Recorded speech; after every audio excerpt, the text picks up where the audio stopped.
হরি বল। জয় জয় শান্তি হরি গুরু চাঁদ তারক চাঁদ বিধি প্রমানন্দে হরি হরি বল বল। হরি বল।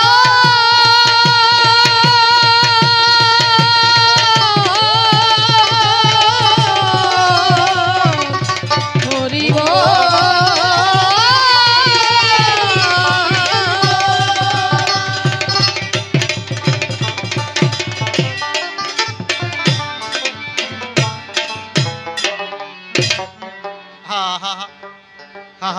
হরি বল। সালো সালো নয়নে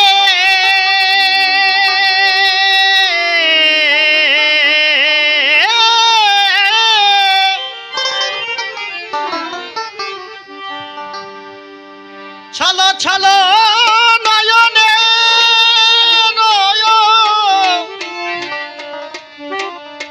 নয়নে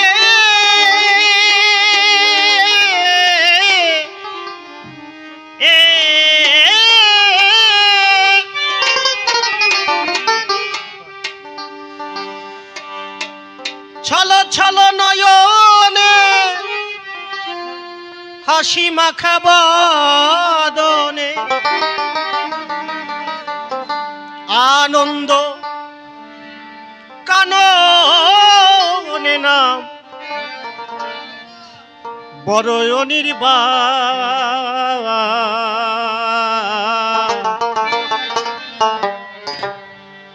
হরি বলো গুরু বলো মনরে আমার। হরি বল গুরু বল মন রে আমার। হরি বল গুরু বল মন রে আমার। হরি বল গুরু বল মন রে আমার। ছালো ছালো নয়নে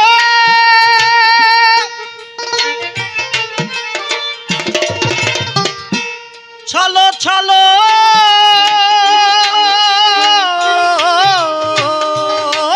নয়নে ছলো ছলো নয়নে হাসি মাখা বদনে ছলো ছলো নয়নে হাসি মাখা বদনে আনন্দ কাননে নাম আনন্দ কাননে নাম প্রল নির্বাণ। হরি বল গুরু বল মন রে আমার। হরি বল গুরু বল মন রে আমার। হরি বল গুরু বল মন রে আমার। কেউ তো কারো নয় এ কথাটি সত্য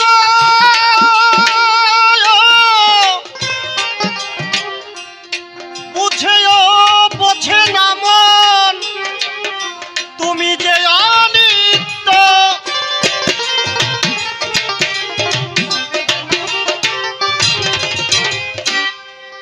কেউ তো কারো নয় এ কথাটি সত্য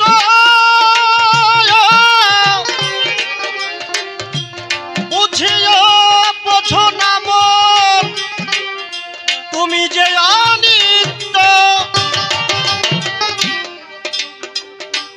ওই দেখো তোমার বন্ধু তরিতেছে ভাব সিন্ধু। ওই দেখো তোমার বন্ধু করিতেছে ভব সিন্ধু। ওই দেখো তোমার বন্ধু তরিতেছে ভব সিন্ধু। এক বিন্দু আশা তুমি এক বিন্দু আশা তুমি করিও নয়া। হরি বল গুরু বল মন রে আমার। হরি বল গুরু বল মন রে আমার। হরি বল গুরু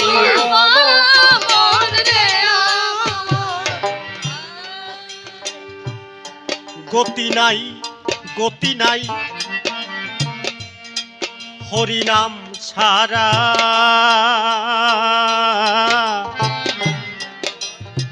তাই কণ্ঠ ভরিয়া গাও হয়ে আত্মহারা।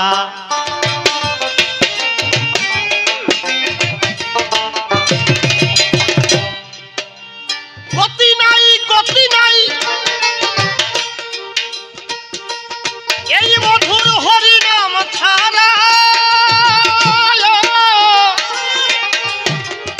তাই কণ্ঠ ভরিয়া গাও হয়ে আত্মহারা।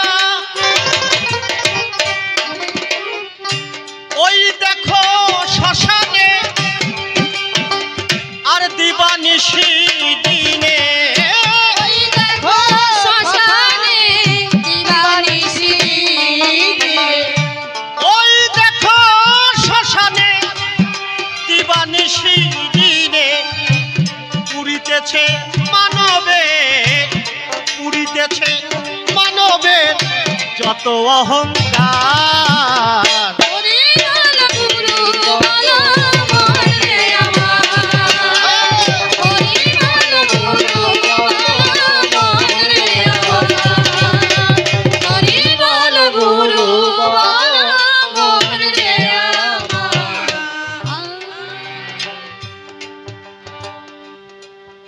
হরি বলো মন রে আমার। যে মায়েরা শুনছেন না আমার কথাগুলো, কথা বলছে ওই মা কথা বলছে, আমার কথা বলো না মা। এমন একটা সময় আসবে কথা বলার সময় পাবা না, তখন যদি উঠতে চাও, যদি উঠে দাঁড়াতে পারবে না। আমাদের কি করা উচিত জানো? আমার বাড়ির কাছে, আমার পাশের বাড়ি বাবু শিব মন্ডল, উনি চলে গেছেন। উনারে তো খুব ভালোবাসতো বাড়ির পরিবার সবাই, আমি দেখতাম আমার বাড়ির পাশে তো, যখন যা চাইতো তখন তাই দিত। আমি নিজে বিড়ি কিনে দিয়েছি অনেকবার। আমি যখন কবি গানে বেরোতাম আমাকে বলতো যে বাবা আমার জন্য বিড়ি নিয়ে আসিস। খুব ভালোবাসতো সবাই, এত ভালোবাসে সে যখন একা একা রওনা হয়েছে তার সাথে কেউ যেতে পারলো না। না না না, এর থেকে বোঝা উচিত যে আপনারও একদিন একা একা ওই জায়গায় যেতে হবে। শিব মন্ডলের বাবা গিয়েছে শ্মশানে, তার ঠাকুর দাদাও শ্মশানে গিয়েছে, আমার ঠাকুর দাদা গিয়েছে, আমার বাবা যাবে, আমিও যাব।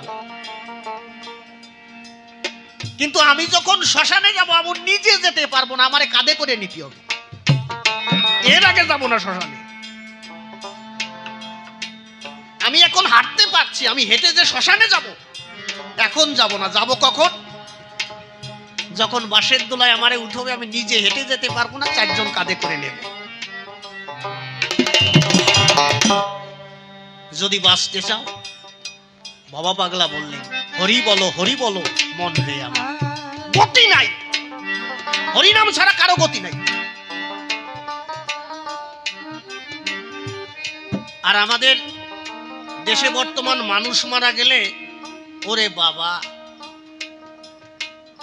আমাদের গ্রামে মনে হয় না, এমনি অন্য জায়গা দিয়ে আছে, এই যে সুল্লু না দিলে ওরা যায় না। মানুষ শ্মশানে নেব, আগে সুল্লু খাওয়া দেবে তারপরে যাব। আমাদের গ্রামে নাই নিখিল কাকা না, আছে না? সুল্লু খালি অবস্থা হয় কি জানো? তিনজন ভরপুর সুল্লু খাইছে, তিন রাস্তার মোড়ে দাঁড়াইছে। সুল্লু খালি ওদের বাপ হয় কি বোঝো না, মানে আমি অনুভব দিয়ে বুঝি, আমি তো দেখি নাই খেয়ে কোনোদিন, অনুভব দিয়ে বুঝি। ওরা যখন সুল্লু খায় তখন ভাবে যে হে ভাই আমি তো স্বর্গে আছি, ও করছে আমি সাগরের উপর দিয়ে ভাসতেছি। কেউ করছে ওরে ভাই আমার সামনে শুধু স্বর্গের অপ্সরা নারীদের দেখা যাচ্ছে, কিন্তু ও ঢুকতেছে পায়খানার ভিতরে। তিনজন সুল্লু খাইয়ে রাস্তার মোড়ে বসে রয়েছে, কিন্তু ওই শুয়ে রয়েছে রাস্তার হাই রোডের পরে। কানের দাঁত দিয়ে টিরাক একখান গেল। ওরা কছে কানের দাঁত দিয়ে কি গেল রে? কছে টিরাক গেছে দেখলাম। কছে টিরাক গেছে মানে আমাকে দাঁত দিয়ে যাবে? এত সাহস আমাকে না বলে যাবে? কছে ওরা তো বলতি যাচ্ছে। কি বলতি যাচ্ছে? বলছে বলো হরি, হরি বল, বলো হরি। ও ওরা তো মরা নিয়ে যাচ্ছে। ওরা মরা নিয়ে যাচ্ছে তো আমার কাছে অনুমতি নেবে না? কছে অনুমতি তো নেওয়া দরকার ছিল। এখন ওই বড়টা করছে ভাই চল আমরা শ্মশানে যাই, ওকে থেকে আগে যাব। ছোটটা করছে শ্মশানে তুই যাবি, ওরা তো মরা নিয়ে যাচ্ছে, আমরা মরা পাবো কোন জায়গায়? বড়টা করছে যে এই মরা যদি না পাস, আমি তোর মরিয়ে গেছি, আমারে নিয়ে চল। ওই বড়টা শুয়ে পড়িছে, মনে কর আমি মরিয়ে গেছি। ওই বড়টারে কান্দে নিয়ে মাঝিটা আর ছোটটা বল হরি হরি বল বলে হাঁটিয়ে দিয়েছে। এখন মাঝিটা ভিতরের থেকে সে ছোট হাঁটিস কোন দিক? শ্মশান চিনিস? ছোটটা করছে আমি তো চিনি না, তুই তো পিছনে হাঁটতেই তালে আসিস। করছে আমিও তো চিনি না, যাবো কোন দিক? বড়টা উপরে শুয়ে রয়েছে। বড়টা করছে আমি জানি শ্মশান কোন দিক, কিন্তু আমি মরিয়ে রয়েছি, আমি কতি পারতেছি না।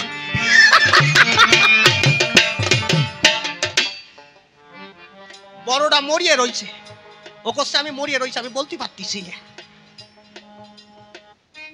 বলার সময় একদিন আসবে, সেই দিন যদি না বলো। এই যে সম্মিলন করেছে সঞ্জিত বাবু, আরো কমিটির যে বাবুরা আছে, গ্রামের সবাই সহযোগিতা করে এত সুন্দর আয়োজন করেছে। কি এ জায়গা কি মানে বান্দর খেলা হবে তাই না? সকাল থেকে নাম হবে। কালকে এসেছে মতুর দল। যেখানে মহোৎসব, যেখানে মহত্বের আগমন হয়, সেখানে হচ্ছে মহোৎসব।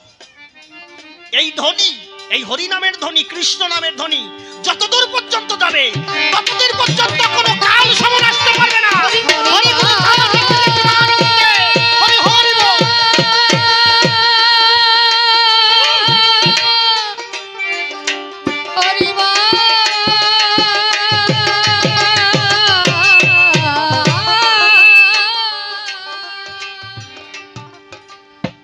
আমাদের উচিত এত সুন্দর অনুষ্ঠান হরিনাম শ্রবণ করা, কিন্তু হরিনাম শ্রবণ মানুষ করে কখন? যখন আর হাঁটার চলার শক্তি থাকে না। এখন কোথায় গেলা ভগবান শ্রীকৃষ্ণ রক্ষা করো, কোথায় গেলা বাবা হরিচাঁদ? তোমার সময় মতো যাও নাই।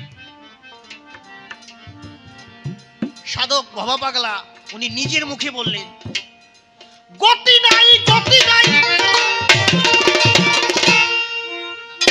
মধুর হরিনাম ছাড়া।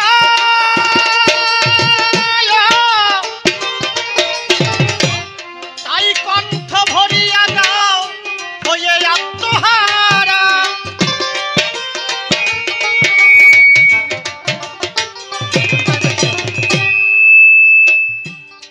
কোনটাই বেশি আছে ওইটা কমাই দাও, যেটা বেশি কমা সেতু তোমারটা দেখো তো, মাস্টারেরটা কমাই দাও। হরি বল, হরি বল। গতি নাই, গতি নাই, হরি নাম ছাড়া।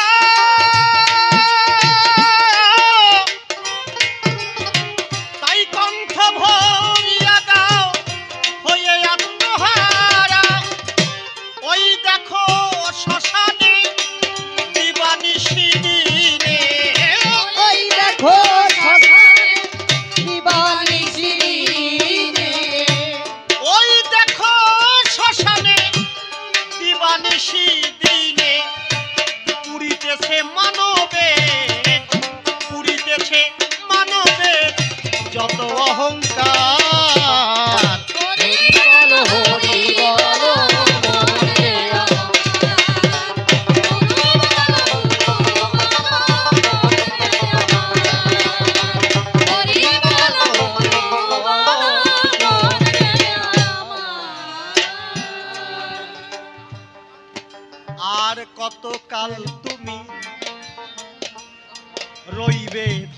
ধামে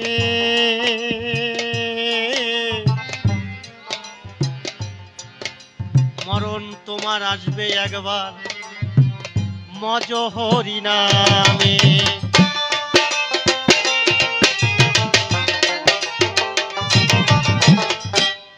আর কতকাল তুমি রইবে ধরা ধামে,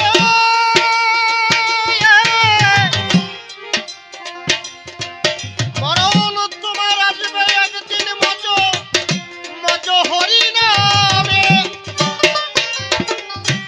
ঠাকুর ভাবা পাগলা কহে প্রাণ থাকিতে দেহে, বাবা পাগলা কহে প্রাণ থাকিতে দেহে। আর ভাবা পাগলা কহে, ঠাকুর ভাবা পাগলা কহে প্রাণ থাকিতে দেহে।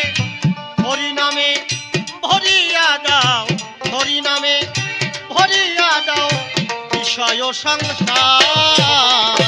হরি বল হরি বল মনে আমার, হরি বল হরি বল মনে আমার।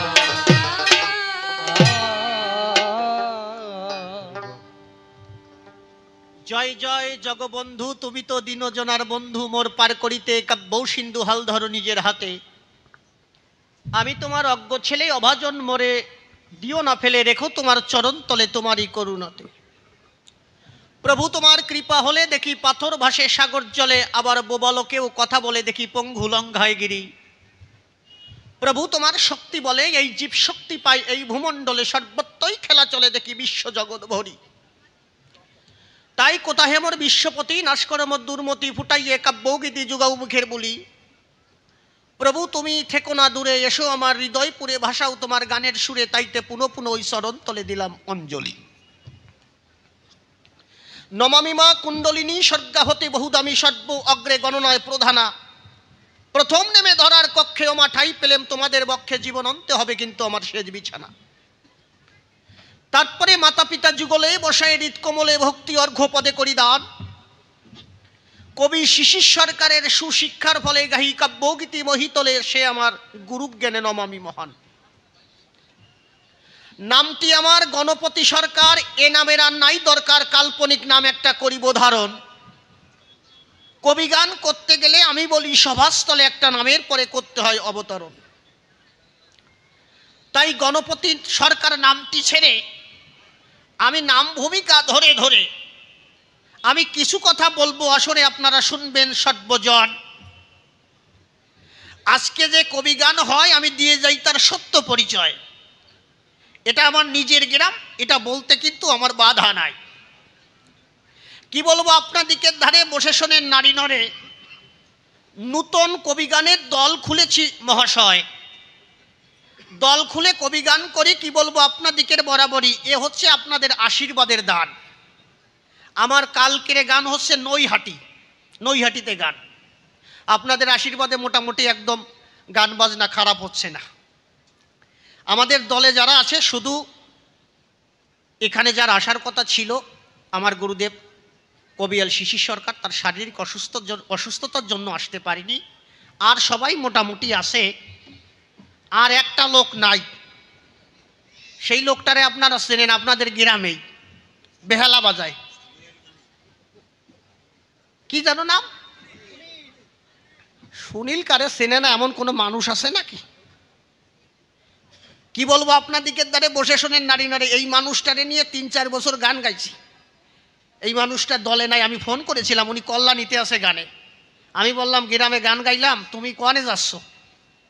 এই লোকরে নিয়ে যেমন মজা সেই রকম বিপদ। যদি বলো বিপদ কেমন, সুনীলকে কোনোদিন প্লেনে উঠে নাই, আমিও কোনোদিন প্লেনে উঠি নাই। গত বছর আমরা গান গাইবার তরে প্লেনে গিয়েছিলাম মালখানগিরিতে। হঠাৎ করে বায়না হয়েছে, সুনীল কারে বললাম ওকা ইসি যাইতে হবে, ওই মানে প্লেনে যাতে হবে। কসে আমি গান টান গাবো না, তোরা যা। কসে কেন? কসে সাইকেলে অ্যাক্সিডেন্ট হলে বাঁচা যায়, ওই জায়গাতে পড়িয়ে গেলি ওই জায়গাতে পড়িয়ে গেলি আমার ছাগল রে খাতি দেবে নাকি না? আমি বললাম কি জীবনে প্লেনে উঠিস? বাড়ি যাই কাকিমারে বলতে পারবা যে প্লেনে উঠিছি। কছে ঠিক আছে চল যাই। প্লেনের টিকিট কেটে দমদম এয়ারপোর্টে গেছি আমরা সবাই। আপনারা যারা প্লেনে অনেকে উঠেছেন, প্লেনে যাওয়ার সময় আগে চেক হবে, চেক হবার পরে এরপরে তোমার ভিতরে নেবে। তা চেক আমরা সবাই বেরোয় গেছে, সুনীল কাবা দিয়ে বসছে। উনি বাঁচছে কেন? ওনার দ্বারা এই বিড়ি আর লাইট পাইছে। আপনারা জানেন প্লেনে কিন্তু বিড়ি, সিগারেট, লাইট, ব্লেড এইগুলো নিতে দেয় না, জানো তো? ওকা জানো না? তা উনি ওই বিড়ি লাইট ছাড়া যাবে না। আর কাকা বিড়ি খায়, একদম খারাপ না। ধরো একটা দিয়ে খাচ্ছে, কারোর সঙ্গে যদি কথা কয়, এই চার দোকানে দেখবা কারোর সাথে কথা করছে, যদি ওই বিড়ি কোনো রকম বাহাতে চলে যায়, এই হাতে আরেকটা ধরে, এখন দেখি এই হাতে আরেকটা রয়েছে। আমি আমারে ডাক দেছে, এই গণপতি দ্বারা। আচ্ছা কি ব্যাপারে? কাকা বাজিয়ে বললো কেন? আমি বললাম কি হয়েছে? এটা আমার লোক। বলছে তোমার লোক এই বিড়ি আর লাইট থুয়ে যাতি কও। আমি বললাম ও কা, তাই বিড়ি লাইট তো নেওয়া যাবে না। কষে তোর গানে যাবো না, যা বিড়ি আর। উনি বিড়ি না খাইয়ে পারবে না। আমি করলাম 1 ঘন্টা 45 মিনিটের আমাদের ফ্লাইট, অন্তত তুমি এই এই সময়টা তো রক্ষা করো। কষে তোর গান তুই গাইয়ে বেড়াগে, আমি বাড়ি যাচ্ছি। হাত পাও ধরিয়ে নিছি প্লেনে। প্লেনে নিয়ে যাও। প্লেনে প্রথম আমিও জীবনে উঠি নাই, ওই প্রথম উঠেছিলাম। তা প্লেনে যখন উঠেছি, উঠার পরে এখন সবাই সিট বেল্ট বাঁধতেছে। এক মহিলা বলে দিচ্ছে যে এইভাবে এইভাবে সিট বেল্ট বাঁধতে হবে, বুঝলে? মহিলা বলে দিচ্ছে হিন্দিতে, আর সবাই বাঁধতেছে। এখন আমি ভাবতেছি আমি সরকার মানুষ, আমি বাঁধবো কেন? আমার একটা গেট আপ আছে না, থাক আমি বাঁধবো না। এখন ওই প্লেন যখন নিচেতে উপরে উঠিছে, এই গুল্লি দিয়ে আমি পড়িছি। যেই পড়িছি, ওই যে প্লেন সেবিকা ও দৌড়ই আইছে। দৌড়ই আসি কছে তুমি বান্ধো নাই এই সিট বেল্ট? আমি কইছি না, আমি তো মুস্তানি দেহাতি গেছিলাম। কছে এটা মুস্তানি দেহানির জায়গা না। উঠলাম, প্লেন উপরে উঠলো। এখন ওই সুনীলকা করে কি আমি দেখতেছি তো, উনি ওই পাশে যে ছিল ওই ধরারটা, ওই ধরে দেখি এইরকম ভাবে একবার নিচে হচ্ছে একবার উপরে হচ্ছে। যাক, আমরা যেন কোন জায়গায় নামলাম কাকা? ভাইজাক এয়ারপোর্ট। ওই জায়গা নামার পরেই আগে বিড়ি লাইট কিনে দিলাম ওনারে, যে আগে তুমি এইটা নাও, আগে সুস্থ হও। কিন্তু ওনারা তো সুস্থ করলাম, এখন আমাদেরও খিদে লেগেছে। আমরা সরকার মশাইরে বলছি যে বাবু আমাদের তো খিদে লেগেছে, চলো কোনো হোটেল বা রেস্টুরেন্টে গিয়ে খাই। ঠিক আছে চল, আমারও খিদে লেগেছে। ওই জায়গায় সুন্দর একটা রেস্টুরেন্ট দেখার পরে যখন গেলাম ভিতরে, গিয়ে দেখলাম একটা মহিলা আর একটা 10 বছরের মেয়ে সেখানে বসার হয়। ওদের দেখতে পেয়ে আমরা ভাবলাম অন্তরে, ওখানে ঢোকার সঙ্গে সঙ্গে ওনারা বুঝতে পারিছে যে ইনরা খাতি আইছে। উনি খাবার টাবার রেডি করতেছে। আমি বললাম মা কি আছে তাড়াতাড়ি দাও। কিন্তু কপাল যদি খারাপ হয়, ওই জায়গা হোটেলের যে মালিক, ওই মালিক নাই, কিন্তু ওইটা হচ্ছে মালিকের মালকিন আর মেয়ে। মালিক নাই, মালিক যেন কোন জায়গায় গেছে কাজে, হয় সময় ওই সময় আমরা ঢুকেছি। ঢোকার পরে এখন আমাদের ওই সুন্দর করে প্লেটে ভাত দিয়ে রাখছে, আর কিছু দেয় না, শুধু প্লেটে ভাতই দিয়েছে। ভাত দেওয়ার পরে আমরা বসে রয়েছি। এখন আমরা ভাবছি আর কিছু দেবে না নাকি, কিছুই দিচ্ছে না। এখন আমি বললাম মা আর কিছু দিবা না আমাকে? এই কথা বলার পরে ওই মা মেয়ে দুইজন কথা বলছে, কিন্তু আমরা বুঝতে পারছি, আমরা সরকার মানুষ বুঝেছি যে এরা বাংলা বোঝে না। ওই জায়গা হচ্ছে তেলেগু ভাষা। ওই ব্যবসায়ী যারা এরা হয়তো বা হিন্দি বোঝে, বাংলা বোঝে, কিন্তু ঘরের মালকিন সে বোঝে নাকি? সে তো ওই তেলেগু ভাষা ছাড়া কিছু বোঝে না। যখন মা মেয়ে কথা কয় আমি তো বুঝতে পারছি। আর তেলেগু ভাষা যে কি ভাষা, যদি কেউ জানে, নেনু নান্নু পাট্টা রাট্টা, মানে তেলেগু না খালি গু, আমি বুঝতে পারলাম না। এখন আমি বললাম মা আর কিছু দিবা না? উনি আমাদের কথায় বুঝতে পারলেন যে আমাদের কাছে কিছু চাইছে, কিন্তু উনি একটা হিন্দি বলছে, বাংলা অর্থ হচ্ছে মানে আমরা যা বলছি উনি বুঝতে পারছে না, হিন্দিতে বলে পাতা নেই যে আমি তোমার কথা বুঝতে পারছি না। এখন আমাকে দাঁড়িয়ে আসে 10 মিনিট পরে এসে করছে, আমি বললাম মা কিছু দিবা না? ওই মহিলা করছে পাতা নেই, আর সুনীল কা করছে প্লেটে বাদ দেছো, আমরা পাতা দিয়ে করবো কি? আমরা পাতা দিয়ে করবো কি? আমি কইছি ওই বিটি ওইয়া কইছে নাকি তুমি পাতা চাচ্ছ কেন? কসে ওই বিটি করছে পাতা নেহি। আমি কছি পাতা নেহি মানে হিন্দিতে বলে উনি বুঝতে পারতিছে না। কসে আগে এতে কবি না, আমি ভাবছি আবার পাতা দেবে উনি। আমি কাগারে কলাম ওকা তুমি তো চুপ করে থাকো তো, তোমার জন্য তো খাওয়া জটবে না নে। ঠিক আছে দেখ, ওই বিটিটি যা জিজ্ঞেস করি কয় পাতা নেই। এখন এই সর্বনাশ তো, এই লবণ আর ভাত খাইয়ে যাবো নাকি? এই যে ডোল বাজাচ্ছে, এই কাকা করছে রাখ আমি একটা ব্যবস্থা করতেছি। কি ব্যবস্থা? এখন ওই বিটিটা এদিকে আসো, মহিলা আইছে, কছে লঙ্কা আছে নাকি, লঙ্কা বিয়ে লঙ্কা? ওই বিটি বলছে পাতা নেই, মানে বুঝতেই পারতিছে না কি করবে। এখন ওই কাকা করছে রাখ, বুবা মানুষে কথা কয় না, অনেক ছেলে আছে বুবা, মাকে ইশারার মাধ্যমে চায়, সত্যি কথা কি না, যে ও মা এই খাবার দাও। আমি দরকারের ছেলে হইয়ে বুবার অভিনয় করে খাবার আনবো, অন্তত দুটো কাঁচা লঙ্কা নিয়ে আনবো। এখন ওই ব্রিটিশ দাঁড়ে দাঁড়ে আইছে, এখন ওই কাকা করতেছে কি, ওই মানে ওই লঙ্কা চাবাচ্ছে, মানে অভিনয় করতেছে। আর ওই মহিলার দাঁড়ে দাঁড়ে যাইয়া এই যেই দেশে ওই বিটি বুঝে লাইছে যে এটা কাঁচা লঙ্কা চাচ্ছে। হাসার কথা না, এইরকম মোটা মোটা কাঁচা লঙ্কা নিয়ে দেশে। আমি এই কথা বলতাম না, আমার সুনীলকার বাড়ি আমার বাড়ির পাশে তো, আমার গ্রামে, বোঝো না, না কয়ে পারা যায় না। এরপরে এমন লঙ্কা দেশে, ওই লঙ্কা এক সাবান দিয়ে আমার কান ভর্তি গরম হয়ে গেছে। আমি জীবনে ওই রকম জাল লঙ্কা খাই নাই, আমার কান ভর্তি গরম হয়ে দে। সুনীলকা করছে আমি খাবো না। আমি কইছি কেন তুমি খাবা না কেন, অন্তত এই দিয়ে খাই, কমিটি যে রানছে তারপরে যে খাবানি। এখন করছে না উনি খাবে না, কেন ওনার একটা দোষ আছে। দোষ কি, উনি এই গ্রহণ করলে ওনার বের করতে হয়, বুঝলা? তা ওই যে ঝাল খাওয়ার পরে পিছন দিয়ে বের করলে ঝাল লাগবে, উনি এই জন্যই খাবে না। আমি বললাম কাকা তাই তুমি একটু লবণ দিয়ে খাও, আর নয় তুমি যদি কোনো কিছু চাইয়ে আনতে পারো মহিলার কাছ থেকে তুমি চাইয়ে খাও। কসে রাখ তো আমি একটু চেষ্টা করে দেখি। এখন ওই মহিলার ডাক দেশে এইদিকে আয়। কাকার তো বাংলা ভাষা, দাঁড়ে দাঁড়ে আইছে, কসে তোর এই দোকান দিতি কইছে কেন গিটির সলাই, গিটির সলাই দুটে দেবো নাকি? আমি বললাম যে ওই বিটি যদি বসতো গিটির সলাই তোমারে দুটে দিত। এখন কাকা কসে হোটেল দিছিস তার ডিম টিম রান্ধিস না নাকি? খাস বাংলা। আমি বললাম কাকা হিন্দিতে বলো। এখন কাকা বলছে আন্ডা বি হে আন্ডা। ও বিটি বলছে ফাতা নেই। কয়বার কবি ফাতা নেই, ফাতা আছে তাই কয়া।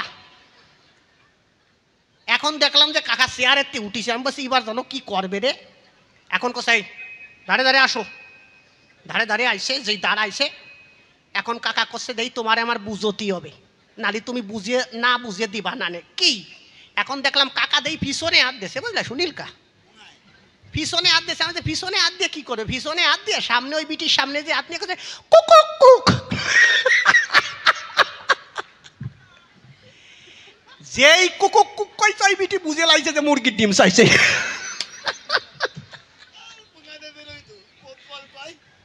ওরে ভাই রে ভাই, ওই বিটি বুঝিয়ে দুই দুই পিস করে দিয়েছে। এখন করছে খা দেখ, আমি না থাকলে খাইতে পারতি। ওই বিটি এসে করছে আবার কুকুক কুক দেবো নাকি। আমি বললাম না আর দিতে হবে না। ওরে ভাই রে ভাই, এরপরে যা হইছে না আর কব না, থাক থাক আর বলবো না। কমিটি রস দিতে বলছে বুঝলে, তাই একটু একটু রসের কথা বললাম। এরপরে যা হইছে তা কোয়া যায় না বুঝলে, থাক বলবো না নাকি। হ্যাঁ ওরে বাবা রে, কয় বলো সুনীল, সুনীলকা সাপোর্টার। ওরে ডিম দিয়ে যা কষা দেছে, বোমা কষা, কষা দেওয়ার পরেই চাপ দেছে বুঝলা। এখন সুনীলকা দেখে হোটেলের বাড়িতে ঘুরে বেড়াচ্ছে। ও জায়গা হলো ফরেস্ট, মানে মানে আগান বাগান। এখন ঘুরে বেড়াচ্ছে, বাথরুম খুঁজে বেড়াচ্ছে, কোনো জায়গা পাচ্ছে না। আমরা সবাই যাইয়া উঠিছি গাড়িতে, এখন কাগারে খুঁজে পাচ্ছি না। এ কনে গেল, উনি দেখি ওই হোটেল চক্কর দিচ্ছে সারি ভাইকে, কিন্তু খুঁজতিছে। আমার এসে করছে হে কোনো একটু বাইরে যাতে হবে। আমি কই সর্বনাশ করিছে, ও বিটিনি কি করে বুঝবো তুমি বাইরে যাবা, এত সময় যা বুঝছি বুঝছি, তুমি ওঠো, ওই ওই কমিটির ওই জায়গাতে যা করার করবানি। কছে হয় উঠো, গাড়ি বড়ি মারি দেবানি, ঠিক পাবানি। কি করব এখন, এই যে দোল বাজায় ফাজিল, কাঠ ফাজিল করছে আমার যদি 250 টাকা দাও আমি একটা ব্যবস্থা করে দিতে পারি। এখন করছে 250 কেন 500 দেবো, তাড়াতাড়ি ব্যবস্থা কর। আমাকে ওই ইসের ভিতরে, ওই গাড়ির ভিতরে জলের পট ছিল, জল খাই আমরা। আমারে করছে, এই তোর ইসের ভিতর কলম আছে নাকি? আমি বললাম হ্যাঁ আছে। কলম বের করিয়া একটা বোতলে পরিপূর্ণভাবে জল ভরে দেখলাম ওই মুটকির উপরে সাদা করিছে, একটু মানে ফুটো করিছে কলম দিয়া। ফুটো করিয়ে নিয়ে ওই বিটির দাঁড়ে গেছে, বুঝলে? ওই বিটির দাঁড়ে যে করছে, শুনে যাও, দাঁড়ে দাঁড়ে আইছে। এখন এই জায়গায় ধরে বোতল ধরে চাপ দিয়ে গুল্লি দেছে। যেই গুল্লি দেশে ওই বিটি বুঝিয়ে লাইছে যে এরা যাবে কোন জায়গায়। উনি করছে এই ভিতর দিয়ে ওই জায়গায় যাও। কি ফাজিল নিয়ে দলে চলতে হয়। কিন্তু সুনীলকা একজন রসের মানুষ, এই জন্য সেই মানুষটা নাই। আপনারা আশীর্বাদ করবেন যতদিন থাকে এই জগৎ সংসারে, তা সে যেন পায় গোবিন্দের চরণ। যাক, ও সমস্ত কথা বাদ দিয়ে মূল ভূমিকার ভিতরে যাই। আমি তারক গোসাই হয়ে ভূমিকাতে দাঁড়ানোর আগে আমি বলি তারক গোসার পুরো বাঘে, হে তারক গোসাই, তুমি আমার কথা নিও, তুমি আমার হৃদাসনে বসে বসে কষে কষে তোমার কথাগুলো তুমি কয়ে দিও। তাই গণপতি সরকার নামটি পরিহার করে আমি তারক গোসার নামটি করিলাম ধারণ। এক এক করে প্রশ্ন করেছে দান, আপনারা শুনেছেন জ্ঞানবান। প্রথম প্রশ্ন করেছে আমারে, আপনারা যদি একটু শোনেন, গল্প আবার দেব, রস আবার দেব, কিন্তু একটু শান্ত হয়ে একটু ধর্মীয় কথা করিবেন শ্রবণ। চার যুগে চারজন ভগবান দিয়ে গেছে তার শাস্ত্রে প্রমাণ। মনোহর সরকার ডাক দিয়ে করেছে বর্ণনা, গুরুদেব কথা নিয়েও। চার যুগে হচ্ছে চারজন ভগবান। কে কে? সত্য যুগে নারায়ণ এসেছিল কপিল অবতারে, মিথ্যা কথা নয়। ত্রেতা যুগে আসলো রাম রাজীব লোচন, তারপরে আসলো কৃষ্ণ মুরারি, আর কলিতে হলো গৌর হরি। এই চার যুগে চারজন ভগবান দিয়ে গেছে শাস্ত্রে তার প্রমাণ। এই ভগবান আসার পরে হরিচাঁদ ঠাকুর কেন আসলো জগৎ সংসারে? কেনই বা হরিচাঁদ ঠাকুর এলো? জীবের জন্য সে কি দিয়ে গেল? এর একটা সমাধান তোমার কাছে চাই। এই বলিছে না, আমার কাছে বলেন দেখি। সকালবেলা সুয়াটি বাজারে, আমাদের এই বাজারে লবুদ, হলুদ, এরপরে লবণ, যা কিছু আছে সব কিছু পাওয়া যায়। আপনার 1 কেজি কাঁচা লঙ্কা লাগে, যদি কাঁচা লঙ্কা পাওয়া যায় এই বাজারে, আপনি কি হেলেন্সা যাবেন আনতে? কখনোই না। ঠিক তেমন কলিযুগে দরকার ছিল একজন ভগবান, সেই ভগবান হচ্ছে কি? গৌর সুন্দর। সেই গৌর সুন্দর আসার পরে আবার হরিচাঁদ ঠাকুর আসলো কেন? এইটাই আমার কাছে জানতে চাই। শোনো বাবা মনোহর সরকার, তোমার কাছে করি বর্ণনা। হরিচাঁদ ঠাকুর আসার কোনো দরকার ছিল না, কিন্তু কেন এলো? যখন রাধা কৃষ্ণ উভয়ঙ্গ মিলে হয়েছে শ্রী গৌরাঙ্গ, একদিন রাধারানী ডাক দিয়ে কৃষ্ণকে কয়, শোনো কৃষ্ণ নীলমণি, তোমার কাছে আমি বলি ব্যথার কাহিনী। তুমি তো কোনোদিন নারীর বেদন বুঝবে না, বুঝিবে তখন নারীর কি বেদন, নারী হওয়া কত জ্বলা। একদিন তুমি যদি ভক্ত হও তাহলে বুঝতে পারবে, ভক্ত কেঁদে কেঁদে তোমার জন্য চোখের জল ঝরায়, কিন্তু যখন তোমার দর্শন না পায় তখন তার কি জ্বালা। শ্রীকৃষ্ণ ডাক দিয়ে কয়, আমি তো ভগবান হয়ে এসেছি, মনে আছে ভাবো, আমি একবার ভক্ত হয়ে আসব। আমি একবার ভক্ত হয়ে দেখি, ভক্ত হয়ে রসটা কি। কি বলবো আপনার দিকের দ্বারে? তখন শ্রীকৃষ্ণ বলল রাধারানীর গোচরে, শোনো রাধা, তোমার কাছে করি বর্ণনা। আমি ভক্ত হব, কিন্তু তোমার কাছে 3টে জিনিস চাই। কি? তোমার ভাব, তোমার কান্তি, তোমার বিলাস। এই ভাব কান্তি বিলাস নেবার পরে রাধা কৃষ্ণ উভয় অঙ্গ মিলে হয়েছে শ্রী গৌরাঙ্গ আসলো নদিয়ায়। নদিয়ায় আসার পরে মহাপ্রভু ওই রাধা কৃষ্ণ নদিয়ায় যখন এলো, এখন আপনারা বলতে পারেন রাধাকৃষ্ণ নদিয়ায় এলো মানে কি বৃন্দাবনে রাধাকৃষ্ণ নাই? হ্যাঁ, বৃন্দাবনে রাধাকৃষ্ণ আছে। আমি বলি আপনাদিকের কাছে শুধু বৃন্দাবন নয়, যেখানে ভক্ত বৃন্দাবন সেখানেও রাধাকৃষ্ণ, সেখানেও ঠাকুর প্রতিষ্ঠিত রয়। কিন্তু লীলা করবাত্তরে ওই বৃন্দাবন ছেড়ে কৃষ্ণ এবং রাধা একত্তরে লীলা করেছে নদিয়ায়। লীলা করার পরে মহাপ্রভু যিনি যে ভাব আদর্শ দিতে চেয়েছিলেন তিনি সেই আদর্শ দিতে পারে নাই। যদি বলো কেমন? যখন মহাপ্রভু নিজে তার গারস্থ ধর্ম, অর্থাৎ মহাপ্রভু যে ধর্ম দিতে এসেছিল জগতের ঠাই, উনি মনে করলেন বিবেচনা, কলিযুগে তো সন্ন্যাস নাই, সন্ন্যাস নেওয়া যাবে না, মনে আছে ভাবো, তারপরও আমি সন্ন্যাস নেব। কেন সন্ন্যাস নেব? কারণ আমি সন্ন্যাস নেব এই কারণে আমি বলি আপনাদিকের সন্নিধানে মায়াবাদী সন্ন্যাসী যারা রয় এদের প্রেম ভক্তি দিতে আমার সন্ন্যাস ধর্ম গ্রহণ করতে হবে জগৎ সংসারে। মনে আছে ভাবো আমি সন্ন্যাস ধর্ম গ্রহণ করব। এই জন্য মহাপ্রভু সন্ন্যাস ধর্ম গ্রহণ করে সেই মায়াবাদী সন্ন্যাসীদের ভক্তি দেবার জন্য নদিয়ায় হরিনাম প্রচার করতে লাগলো। কিন্তু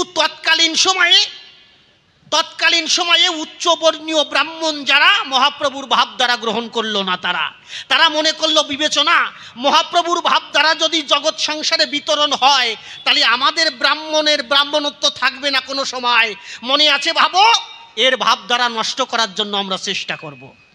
শুধু উচ্চবর্ণীয় যারা রয় শুধু তারা নয়, মহাপ্রভুর যে প্রেমের ধারা ছুটেছিল তখন কলি এসে সেই কলির আসার পরে সেই প্রেমের হাট ভেঙে দিল।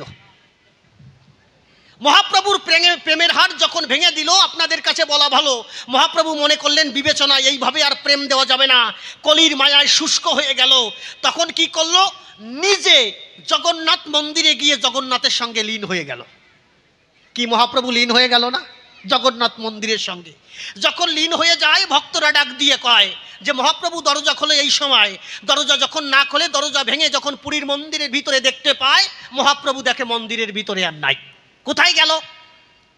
দেখতে পায় জগন্নাথ মূর্তি যেখানে রয় মহাপ্রভুর গেরুয় বসন, যে গেরুয় বসন ছিল তার কিছুটা কাপড় মুখের বাইরে বেরিয়েছিল।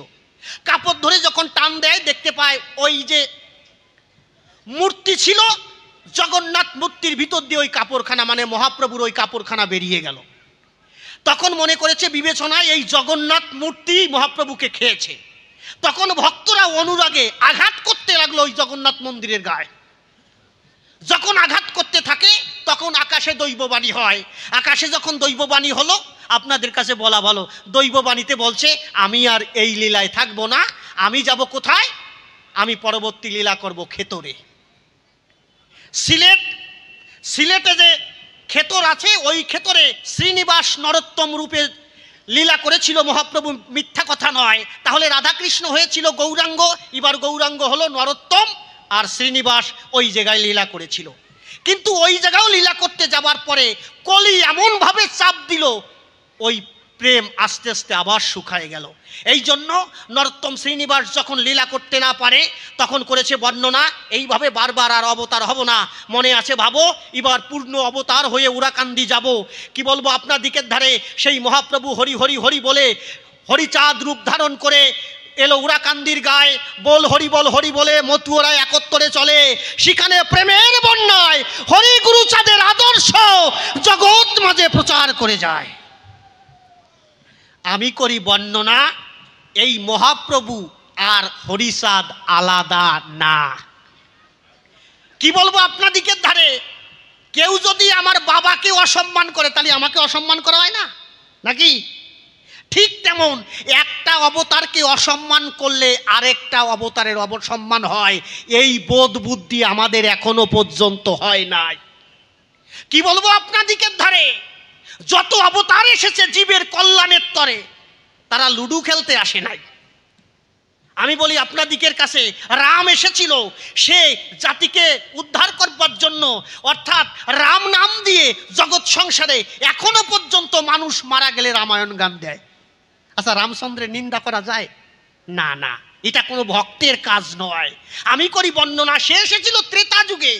যখন ত্রেতা যুগে আসে আমি বলে আপনাদের কাছে এখনো পর্যন্ত ভক্তরা ডাক দিয়ে কয় একবার রাম নাম নিলে যত পাপ হরে পাতকীর সাধ্য নাই ভাবে তত পাপ করে।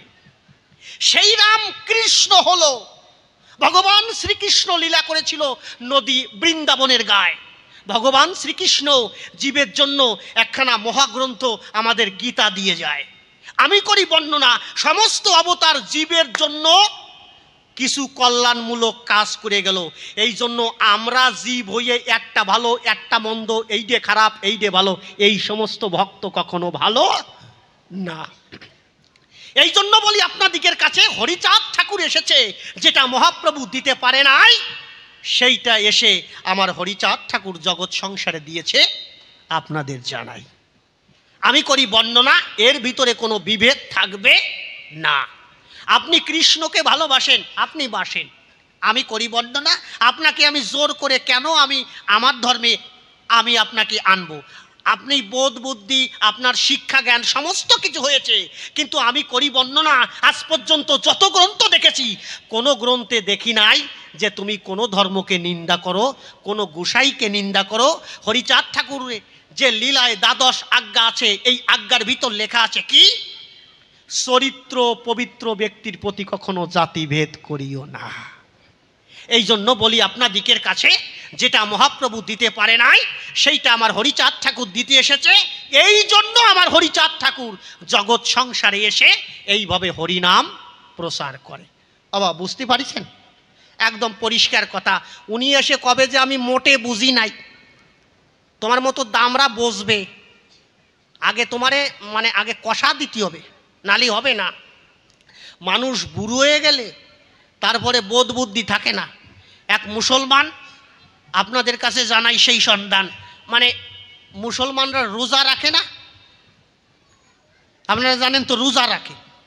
তা ওই রোজা রাখছে, এখন রোজা কারো কয়দিন রাখে তা আমি জানি না। সে রোজা রাখার পরে ওরা ওই ঈদের চাঁদ দেখে তারপরে রোজা শেষ করে। ঈদের চাঁদ, আকাশে যখন চাঁদ ওঠে, ঈদের চাঁদ, ওই চাঁদ ওঠার পরে ওরা রোজা শেষ করে। এক মুসলমান এইভাবে রোজা রাখার পরে মনে করে বিবেচনা, কালকে তো চাঁদ উঠবে, আর একটা দিন রোজা একটু কষ্ট করে থাকি। কষ্ট করে থাকার পরে ওই পরের দিন যখন চাঁদ উঠবে, রোজা যখন শেষ হয়ে গেছে, এখন সবাই বলবে এ ভাই চাঁদ উঠে গেছে, এখন সবাই যে যা পারো রোজা শেষ, এখন খাও। তা ওই বুড়ো বয়স তো, এমনি বয়স হয়ে গেছে, মোটামুটি খাওয়া দাওয়া খারাপ করি নেই, ভালো খাইয়ে, কিন্তু ওই মুসলমান চাঁদ দেখে নাই। উনি ভাবছে চাঁদ দেখি নাই, চাঁদ না দেখলি তো হবে না। কিন্তু ওনার বাড়িটা যেখানে ছিল চারিপাশে গাছগাছালিতে ভরা ছিল, চাঁদটা দেখা যাচ্ছিল না। তা উনি মনে করে বিবেচনা, এনে বসে চাঁদ দেখবো না, যাই একটু মাঠের ভিতরে যাই।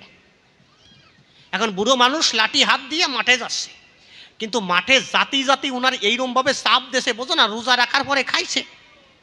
এখন বুড়ো মানুষ কোন জায়গায় যাবে? এখন উনি ভাবতেছে আগান বাগান একখানে গেলে হয়, সামনে মাঠ।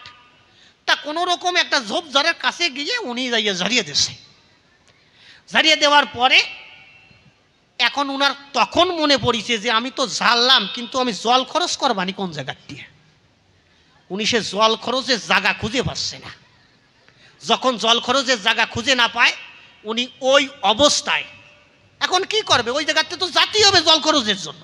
যখন ওখান থেকে বেরিয়ে মাঠে গেছে, আর দেখবা জল খরচ মানে না করে যারা হাঁটবে, দেখছো বাচ্চা কাচ্চা একটু লক্ষ্য করে দেখবা, ওরা তো পায়খানা করে কীরকম, এই জায়গা একটু করে, এই জায়গা একটু করে। তা ওরা যখন যায় পিছনে ঘষা লাগতে লাগতে দেখবা ওই জায়গায় নেটায় যায়। সত্যি কথা কি না? বাচ্চা কাচ্চা দেখবা নেটাইয়া, বুড়ো মানুষ ওই বুড়ো যাই হাঁটতে যায় ভীষণে আর ঘষে, মনে হচ্ছে গোবর দিয়ে লেফে না, ওই রকম একদম লেফিয়ে যাচ্ছে। করবে কি? কি কয় আমি দিয়েছি না কি কয়? আরে এই যে সত্যি কথা, উনি বুড়ো মানুষ কি করবে? এখন ওই জল খুঁজতেছে মাঠের চারিপাশে কোনো জায়গা। এখন দেখে সামান্য একটু গর্ত আছে, গর্তের নিচেই একটু সাপসুপনি জল আছে, মানে অর্ধেক জল অর্ধেক কাদা। এরে কয় কাদা জল, পুরো জলও না কাদাও নাই। এখন উনি ভাবতেছে সবাই চাঁদ দিয়ে ফেলতেছে, আমি দেখতে পাচ্ছি না, তাহলে এক কাজ করি, অন্তত এই জল দেই কাজ সারি। তা উনি ওই কাদা মাটি উঠোই ওই জায়গায় ডলা দেশে, বুঝলি? যেই ডলা দেশে রে মশাই, আচ্ছা ওই কাদা মাটি দিয়ে হয় মানে কেমন জানি গোবর লেপার মতো লেপটিছে উনি পিছনে। করবে কি? ওই লেপিয়ে টেপিয়ে দিয়ে এখন ভাবতেছে যা হয়েছে হয়েছে, হাত যারা দিয়ে হাঁটা দেশে, কিন্তু ওই মেডিসিন হাতে খানিক ভরানি রয়েছে, বুঝলি? হাতে খানিক ভরানি রয়েছে। এখন করবে কি? চাঁদ দেখতে পাচ্ছিছে না, লাঠি এইভাবে ধরিয়ে উনি ওই যে হাতে মেডিসিন ওই হাত কপালে ঠেকাই দিয়ে চাঁদ দেখতেছে। চাঁদ উনি বয়স হয়ে গেছে। এখন একজন করছে ও মুরব্বী, তা চাঁদ দেখতেছ কিরম ভাবে চাঁদ দেয়া লাগে? কয় কি চাঁদ দেখিছি মশাই, কিন্তু একটা সমস্যা কি? করছে চাঁদ এবার দেখা যাচ্ছে, অন্যবারও দেখেছি, কিন্তু এবার দিয়ে চাঁদ দেখতে গু গু গন্ধ করছে, ব্যাপার কি?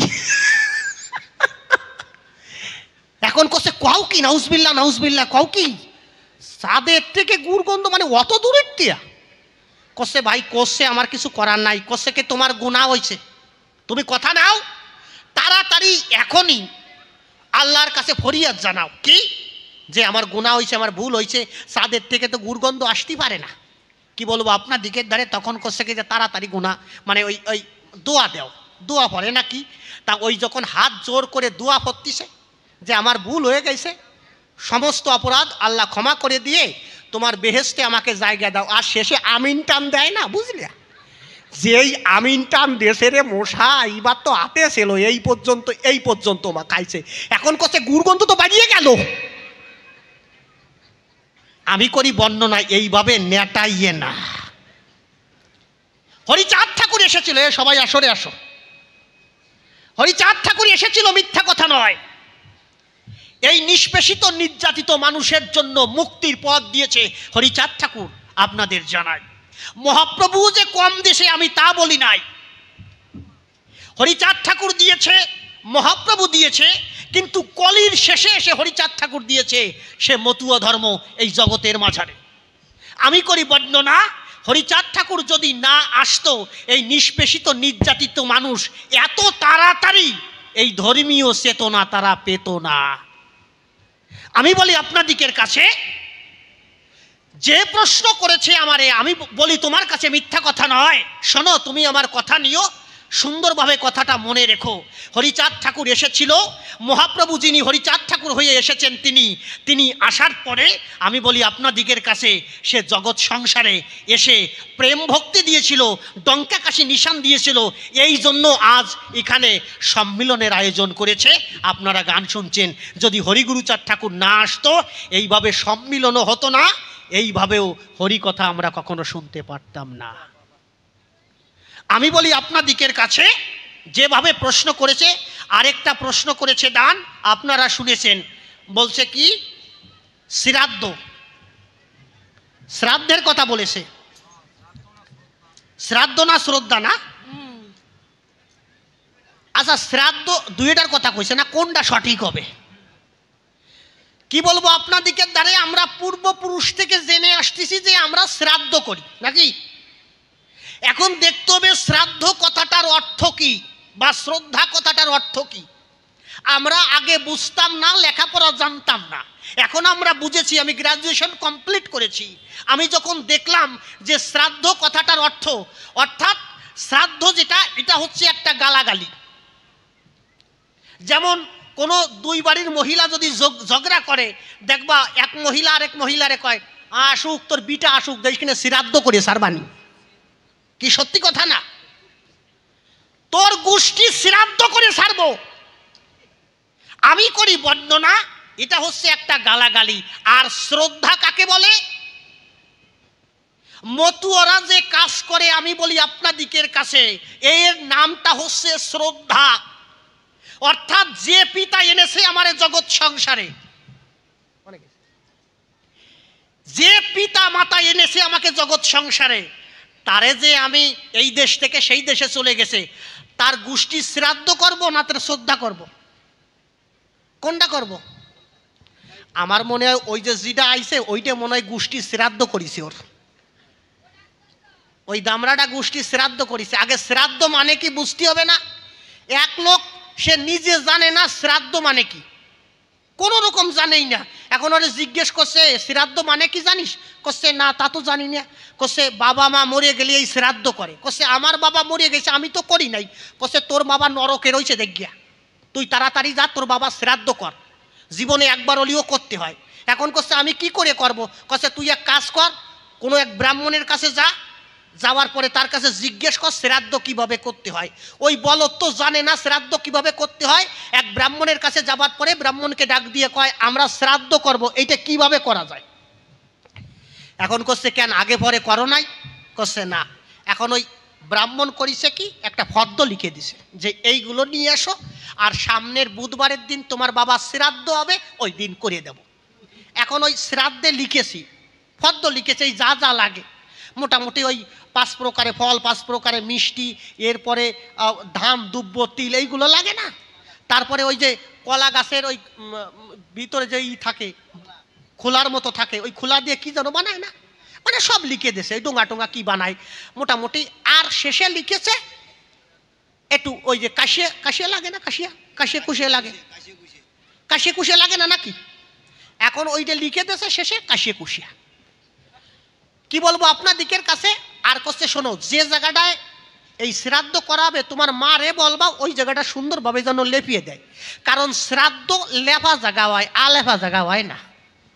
ও তো বাড়ি গেছে, বাড়ি যাই ওর মা রে করছে মা শ্রাদ্ধ করতে হবে, করছে কিসের শ্রাদ্ধ, করছে আমার বাবার গোষ্ঠী শ্রাদ্ধ করতে হবে। এখন করছে তা তো শুনি নেই, করছে আমি ব্রাহ্মণের কাছ থেকে সব নিয়ে আইছি, আমি বাজারে যাচ্ছি, এখন করছে কি কি লাগবে আমার একটু শুনো। ওর মা রে বলিছে, এখন ওর মা রে করছে মা সব কিছু বুঝলাম, তুমি এই জায়গাটা সুন্দরভাবে লেখবা, গোবর দিয়ে লেপা, কারণ লেপা জায়গা ছাড়া আলেপা জায়গায় শ্রাদ্ধ হয় না। আর কি করছে মা সব কিছু বুঝলাম, এই তিল দুব্ব ধান কলা গাছের খোলা, এরপরে মিষ্টি ফল টল যা লাগবে সব কিছু ঠিক আছে, কিন্তু এই যে যে কাশিয়ে কুশি এইটা কি। এখন ওর মা করছে আমিও তো জানি না বাবা কাশিয়ে কুশে কি, তা তোরে লেখাপড়া শিখাইছে কি জন্য, তুই রিসার্চ করে দেখ। ও সারাদিন বসে ভাবিছে, মঙ্গলবারের দিন সারাদিন বসে ভাবিছে কাশিয়ে কুশে কি, এইটা খুঁজে পাচ্ছে না। এখন ওই সন্ধ্যার দিকে ওর মার কাছে দৌড়ে এসে করছে মা, ও মা আমি বুঝে ফেলাইছি, কি কাশিয়ে কুশে মানে কি। কসে তোমার চিন্তা করতে হবে না, সে ঠাকুমা কনে গেছে, 80 বছর বয়স, বুড়িডারে কসে ওই ডাক দাও বুড়িডারে। ওই বুড়িডারে ধরিয়া একটা ভার নিয়েছে, মাটির ভার। কসে কি করবি, কসে কাশিয়ে কুশে মানে বোঝো না, ওই বুড়িডারে ধরি আজকে বাইরে রাখবো, আর হাড়িডে বুড়ির দ্বারে দেবো, কাশিয়ে কুশে যা বের করবো ওর ভিতর রাখবে, এই যে হচ্ছে কাশিয়ে কুশে। ওরে কাশিয়ে কুশে রে, ওই বুড়িরই সারা রাত বাইরে রাখছে। ওই বুড়ি কি করবে, বাবার শ্রাদ্ধ করতে হবে, সলে শ্রাদ্ধ করতে হবে, ওই কাশিয়ে কুশিয়ে ভিতরে যা রাখছে সকাল পর্যন্ত কাশিছে, তাই পুরো ভর্তি পারি নাই, মোটামুটি আদা বড়া আছে। ওই সব কিছু জোগাড় করে মোটামুটি একদম প্লেন করে সুন্দর করে লেপিয়ে টেপিয়ে ওই জায়গায় সব কিছু রাখছে। আর ঠাকুর মশাই আইছে, ঠাকুর মশাই আসার পরে জিজ্ঞেস করছে সব কিছু জোগাড় আছে। এখন ঠাকুর মশাই সব কিছু দেখতেছে কিন্তু কাশিয়ে কুশিয়ে দেখে না। এখন জিজ্ঞেস করছে কাশিয়ে কুশিয়ে কোন জায়গায়, করছে এই তো এই সামনে বার আছে, ওই বারে ডা রইছে। করছে জীবনে কাশিয়ে কুশিয়ে দেখছি, বারের ভিতর যে ডা থাকে এটা দেখি নাই। এখন করছে যে এই শোনো, এক কাজ করো, তুমি আগে স্নান করে আসো, স্নান করে আসো, কারণ স্নান ছাড়া কোনো কাজ করা যাবে না, আগে শুদ্ধ হয়ে আসো। স্নান করে আসে যেই দাঁড়ে দাঁড়াইছো, ভিজে কাপড়ে দাঁড়াইছে। এখন করছে তুমি কি বলদ নাকি, তা ভিজে কাপড়ে দাঁড়াইছো কেন, কাপড় খুলে থুয়ে আসো। ওই মানুষ ও করিছে কি বাবা শ্রাদ্ধ করবে, কাপড় খুলে থুয়ে একেবারে সেই সদাই শিব করতে করতে ড্যাং ড্যাং করতে করতে আইছে। পাবন দিয়ে কষে কি অবস্থা, এই আগে কাপড় ভরিয়ে আয়, তুই তো গোষ্ঠী শ্রাদ্ধ করবি নি, কি করবে কাপড় ভরিয়ে আইছে। এখন বামন কষে সমস্যা হয়ে গেছে, তোরে দিয়ে শ্রাদ্ধ হবে না। শোন এক কথা শোন, আমি যেভাবে মন্ত্র বলবো তুই সেইভাবে বলবি, যদি উল্টো পাল্টা বলিস তোর বাবা শ্রাদ্ধ হবে না, কথা নিবি। আমি যখন শুরু করব তখন শুরু করব। কসে ঠিক আছে ঠাকুরমশাই আপনি যা বলবেন তাই বলব, কথা শেষ, ঠিক আছে তো ঠিক আছে। এখন ওই বামন কইছে কি যে আয় এই ইসের পর এই পীরের পর আসে বয়, আমি শুরু করি। ও ভাবছে মন্ত্র ওই জায়গা শুরু হয়ে গেছে। এখন ও কসে আয় পীরের পর আয় শুরু করি। ব্রাহ্মণ বলছে না না এখনো আমি শুরু করি নাই। এখন ও করছে না না আমি এখনো শুরু করি নাই। কও দেই বাহনের রাগ হয় না? বাহন করছে তোর বাবা শ্রাদ্ধ সরাইয়ে আর কান পট্টি গরম করে দেবানি। এখন ও ভাবছে মনে হয় বাবা শ্রাদ্ধে মনে হয় সরাসরি আছে, বুঝলি? ও সর দেশে এইরকম সর, ওই বাহন ওই লেফা জায়গা তুই আলেফা জায়গা যাই গরই পড়িছে। এখন ওর মা করছে ঠাকুর মশাই যা করবা লেফা জায়গা আসো, আলেফা জায়গা যাইয়া করিয়ে না। এই জন্য শ্রাদ্ধ বুঝতে হবে। বতুয়ারা করে শ্রদ্ধা, পিতামাতার প্রতি করতে হয় শ্রদ্ধা। কি বলবো আপনার দিকের ধারে, আপনারা যাবেন কোথায়? আপনারা যাবেন মায়াপুর, আপনারা যাবেন নবদ্বীপ। সেখানে কোনো ব্রাহ্মণ দিয়ে কোনো ব্রাহ্মণের অর্থাৎ কোনো বৈষ্ণবের কাজ করা হয় না, একজন বৈষ্ণব দিয়ে কাজ করা হয়। কি বলবো আপনার দিকের ধারে ব্রাহ্মণ হয় নবগুণে, 9টা গুণ যদি কারো ভিতরে প্রকাশ পায় সে কিন্তু ব্রাহ্মণ হতে পারে, মিথ্যা কথা নয়। এখন যদি বলো যে তোমাদের গ্রামে সুনীলকা বেহালা বাজায় আর কেউ বাজাতে পারবে না, এটি হবে নাকি? না, যে কষ্ট করে শিখতে পারবে সে বেহালা বাজাতে পারে। ঠিক তেমন 9খানা গুণ যদি কারো ভিতরে থাকে সে কিন্তু জগৎ সংসারে ব্রাহ্মণ হতে পারে। সে হিন্দু হতে পারে, মুসলমানও হতে পারে, খ্রিস্টানও হতে পারে, যে কোনো কেউ হতে পারে, ব্রাহ্মণ হতে পারে, মিথ্যা কথা নয়। এই জন্য মতুয়ারা শ্রদ্ধা কাজ করে পিতামাতার উদ্দেশ্যে। আরও কিছু কথা বলবো সুরে সুরে, আগে একখানা গান গাই, তারপরে কিছু আলোচনার ভিতরে যাই।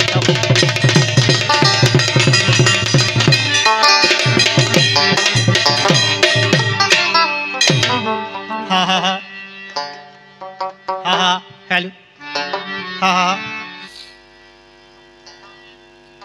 আমার চিত্ত গুহা, আমার চিত্ত গুহায় অন্ধকার, হরি তুমি করো করো উদ্গীরা,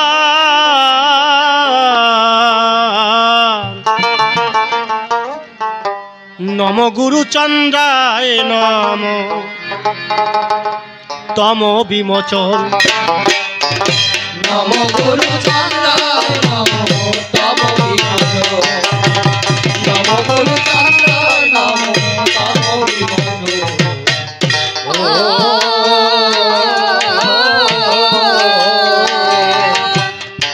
আমার চিত্ত গুহায় অন্ধকার, চিত্ত গুহা অন্ধকার কর উদ্গীরণ, নম গুরু চন্দ্রায় নম তম বিমোচন, নম গুরু চন্দ্রায় নম তম বিমোচন।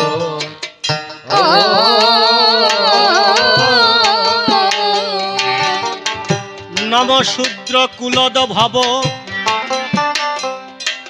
তুমি ভবাদির বান্ধব, তোমার সৌরভে জগৎ মাতিল, ঘুচিল রৌরব, ও ঘুচিল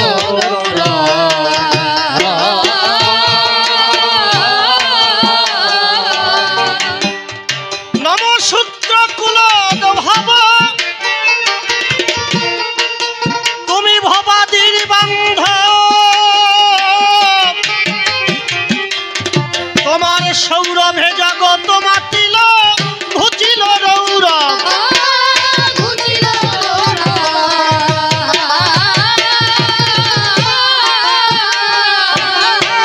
হরে তুমি কেন দাতা জগৎ পিতা, কেন দাতা জগৎ পিতা, পতিতের করো পাবন, নম গুরু চন্দ্র নম গুরু চন্দ্র নম তম বিমোচন।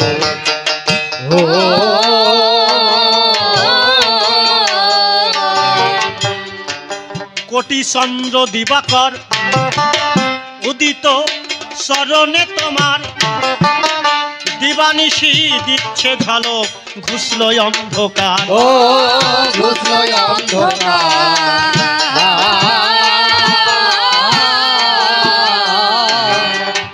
কোটি চন্দ্র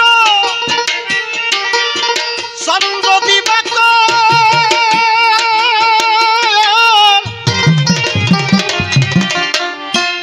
উদিত চরণে তোমার, দিবানিশি দিচ্ছে ঝলক, ঘুষল অন্ধকার।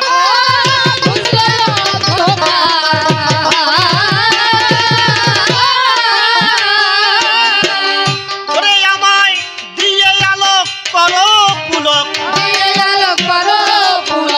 দিয়ে আলোক করো পুলক, ভুলো গো লোকের ধন, নম গুরু চন্দ্র নম তম বিমোচন, নম গুরু চন্দ্র নম তম বিমোচন।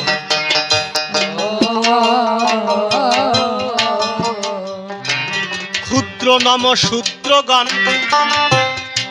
তাদের অজ্ঞান ভঞ্জন, দিব্য জ্ঞান করি দান, করিলে ব্রাহ্মণ, ও করিলে ব্রাহ্মণ।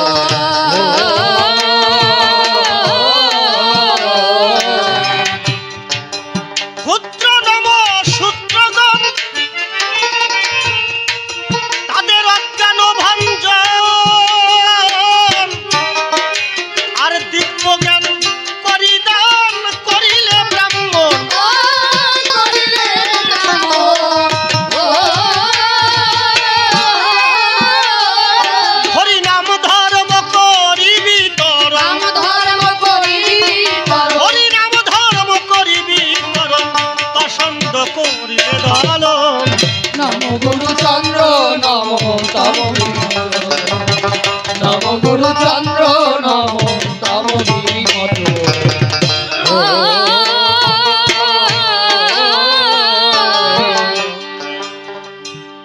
যে গানখানি গাইছি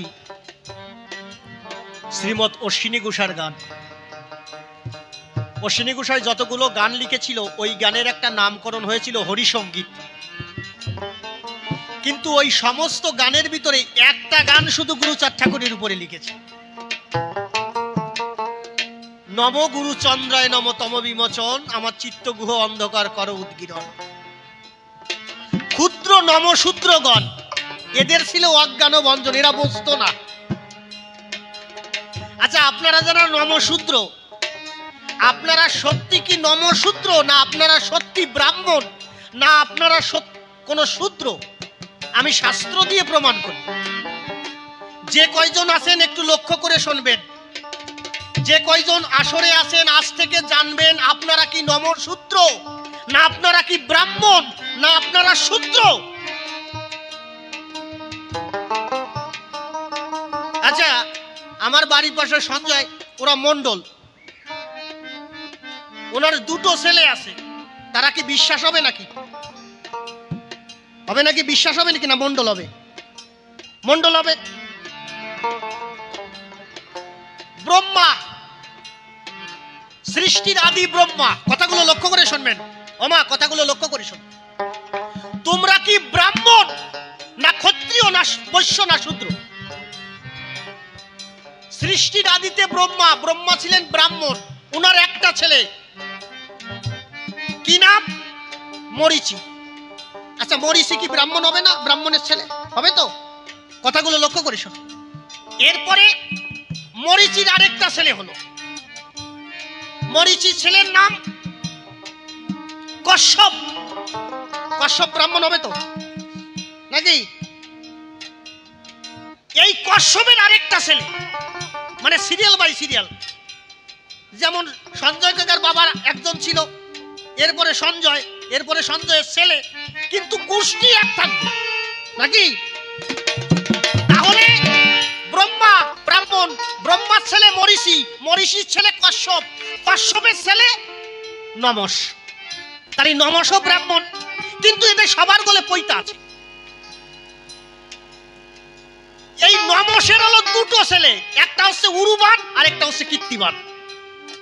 কিন্তু ব্রাহ্মণদের একটা নিয়ম আছে। কি নিয়ম?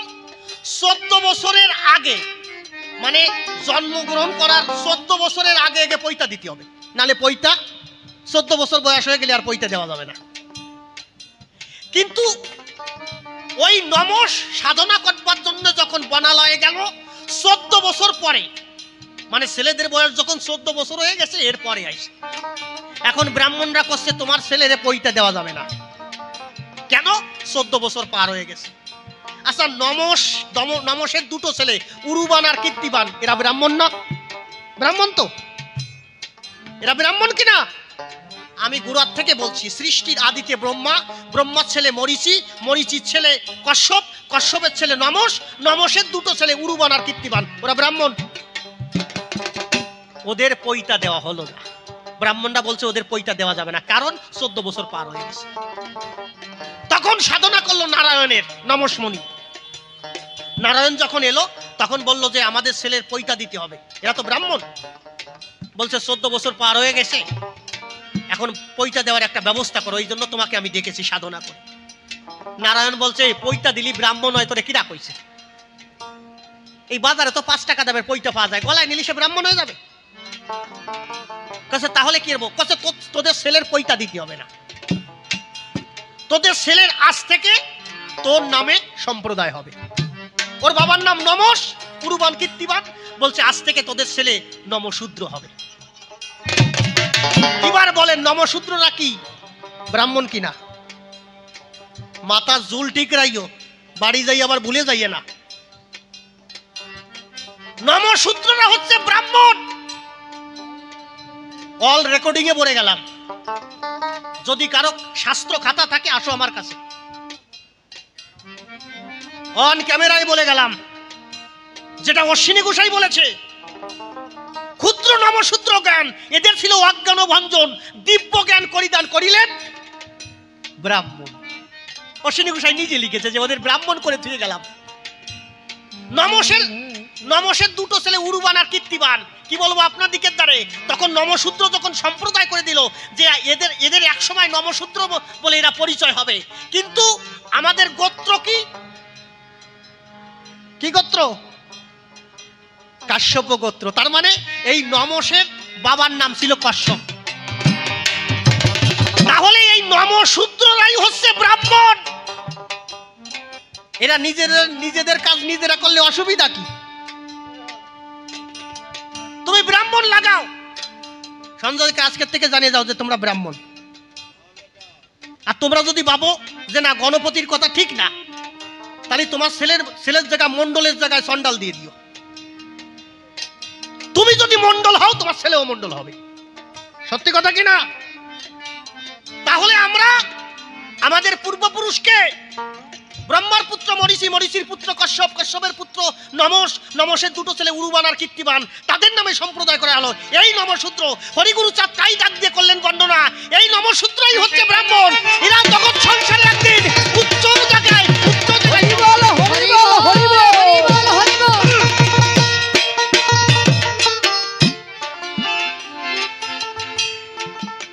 আমার শিষ্য মনোহর সরকার বলছে গুরুচাঁদ ঠাকুরের কি অবদান আছে। গুরুচাঁদ ঠাকুর যদি না আসতো, এই দাঁত বার করে আর কবি গান আসতো না তোমার। গুরুচাঁদ ঠাকুর ওই কথা বলে কেন? কথা বলে না। এখন তো কত সুন্দর সাজিয়ে গুজিয়ে আসো আসরে। তৎকালীন সময়ে কাপড় পরার মতো তোমাদের অধিকার ছিল না, জানো? ধীরেন্দ্রনাথ ঠাকুর, কলকাতার ধীরেন্দ্রনাথ ঠাকুর, শুনে রাখো, তার মেয়ে সুনন্দাকে বিয়ে দেবে। 9 বছর বয়স, 11 বছর বয়স। ওই ধীরেন্দ্রনাথ ঠাকুর গেল কলকাতা ব্রাহ্মণদের কাছে যে আমার মেয়েকে বিয়ে দেব, কিন্তু আমার মেয়ে ব্লাউজ পরে বিয়ে করবে, আদেশ দেন। ব্রাহ্মণরা বলছে না,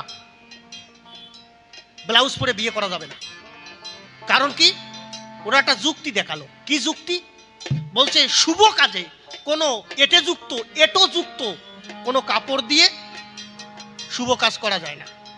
বলছে ব্লাউজ আবার এটো হলো কি করে? ওরা যুক্তি দেশে যখন ব্লাউজ সেলাই করতে যায় তখন সুসের ভিতর দিয়ে যখন সুতা ঢুকায়, ওই সুতাটা একটু জিউবার আগায় দেয় না? দেয় না? দিয়ে ওই সুর ভিতরে ঢুকায়, মানে ওই যে জিভ পেয়ে গেল, মানে ওই যে এটো হয়ে গেল। কি যুক্তি খালি তাই দেখো। বলছে না না না না না, ব্লাউজ পরে দেওয়া যাবে না। তৎকালীন সময়ে বড় বড় নেতার কাছে গেল এই ধীরেন্দ্রনাথ যে আমার মেয়েকে বিয়ে দেব, একটু ব্লাউজ পরার অনুমতি দাও। বলছে না, দেওয়া যাবে না। এখন তো সাজিয়ে গুজে ভোমরা চোমরা হইয়া আসো। বিয়ে যখন শুরু হলো, বরযাত্রী আসলো। বরযাত্রী এসে যখন কন্যাকে আনা হলো, দেখতে পাই কন্যাকে ব্লাউজ পরাইছে। বরের বাবা বললো উঠে আয়, এই বিয়ে করবো না, এই বিয়ে তোরে দেবো না। কেন? এই বর মানে কোণে ব্লাউজ পরেছে, চলে আয়। ছেলেকে নিয়ে যখন চলে যাচ্ছিল তখন মেয়ের বাবা ধীরেন্দ্রনাথ বলল, আমার মেয়ে যদি সেলাই করা, সুচের সেলাই করা যদি ব্লাউজ পরে যদি কেউ প্রমাণ করতে পারে, তার 1 লক্ষ টাকা দেব, 1 লক্ষ টাকা দেব। তখন ওই বরযাত্রীর সঙ্গে যে মেয়েরা আসছিল ওরা ওকে ঘরে নিয়ে গেছে। ব্লাউজ খুলে ওরা দেখতে পায় সুচ এবং সুতা দিয়ে সেলাই করে নাই। কি দিয়ে সেলাই করেছে? কোনো সেলাই করে নাই। বিশেষ এক প্রকারের আঠা ওই ধীরেন্দ্রনাথ এনে ছোট ছোট কাপড় কেটে ওই আঠা দিয়ে জোড়ায় নিজে একটা ব্লাউজ করেছে। এখন তো কত সুন্দর সাজো, লিপস্টিক, হেয়ার কুমকুম, কি এরকম সাজা ছিল নাকি আগে? কও ও ঠাম্মা, তুমি কও তোমাকে সময় এরকম সাজা ছিল নাকি? ওই যে দেখছো লিপস্টিক দিয়েছো কোনোদিন? আর এখন লিপস্টিক, ওরে বাবা, সে যে হাসি পায়, বুঝলি? হাসার কথা না। যারা আগেরকার দিনের মানুষেরা লিপস্টিক জীবনে দেখে নাই, মেয়ে বিয়ে মানে যখন ছেলে বিয়ে দেয় বৌমা বাড়ি আসে, বৌমা লিপস্টিক নিয়ে, উনি তো একেবারে লাল টুকটুকে হইয়া শাশুড়ির সামনে দিয়ে ঘুরতেছে। এখন শাশুড়ি দেখে কি যে ঠোঁট একদম লাল। এখন শাশুড়ি করছে, ও বৌমা মনে হচ্ছে তুমি তাজা মুরগি কামড়াইয়া কেবল আইছো। বলছে না এ রক্ত না। কি কোসে এটা লিপস্টিক। কোসে লিপস্টিক কি? কোসে তুমি এই নলে কি হয় জানো না, তুমি দেখো। মানে ওই যাইয়া ওনার দ্বারে যাই ঘষাঘষি করতেছে, বুঝলে। এখন ওই বুড়ি দেয় কি যে ওরে বাবা, যদি স্বামী বিরাট খুশি হয়, তাহলে বুড়ো বয়সে আমি শেষকালে আমি একটু নিয়ে ওনার সামনে একটু ঘষাঘষি করি যাই। ওই বুড়ির শখ হইছে ওই লিপস্টিক নেবে। ওরে ভাই, লিপস্টিক নেয় কিভাবে আমি জানতাম না। আমি ওই নিমিজিমি থাকতাম, আমার এক বৌদি করছে তুই জানিস লিপস্টিক নেয় কিভাবে? আমি কইছি আমি জানি, 2 ঠোঁটে লাগায়। কছে তুই জানিস না, 1 ঠোঁটে লাগায়। আমি কইছি আমি বলদ নাকি, 1 ঠোঁটে লাগাইয়া লিপস্টিক ঘুরে বেড়ায় নাকি? কইছে আগে শুনে নিবি না, 1 ঠোঁটে লাগায়, তারপর আয়নার সামনে যাই আপ্পা দিয়ে ঠোঁট লাল করে। আপ্পা দিয়ে ঠোঁট ঘষিয়া, ও এই আপ্পা দিয়ে। এখন ওই বৌমা করিছে কি, ঘরের ভিতরে স্নান করে সকালবেলা সাজা গুজার জন্য ওদের তো আলাদা কৌটো থাকে, ওর ভিতর তো খালি ওই লিপস্টিক থাকে না, হেয়ার কুমকুম, তারপরে কি জানো নেল পালিশ,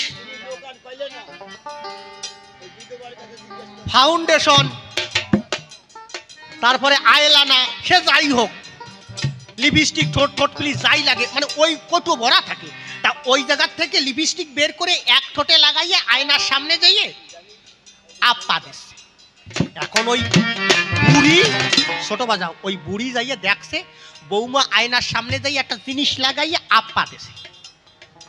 উনি ওই আপ্পা দিয়ে চুপ করে রয়েছে। এখন বৌমা যাই বেরোয় গেছে, বুড়ি ঢুকিছে, বুড়ি ঢুকে কৌটো বের করিয়া কিন্তু উনি কি লাগাইছে সেইটা দেখে নাই, খুঁজতিছে।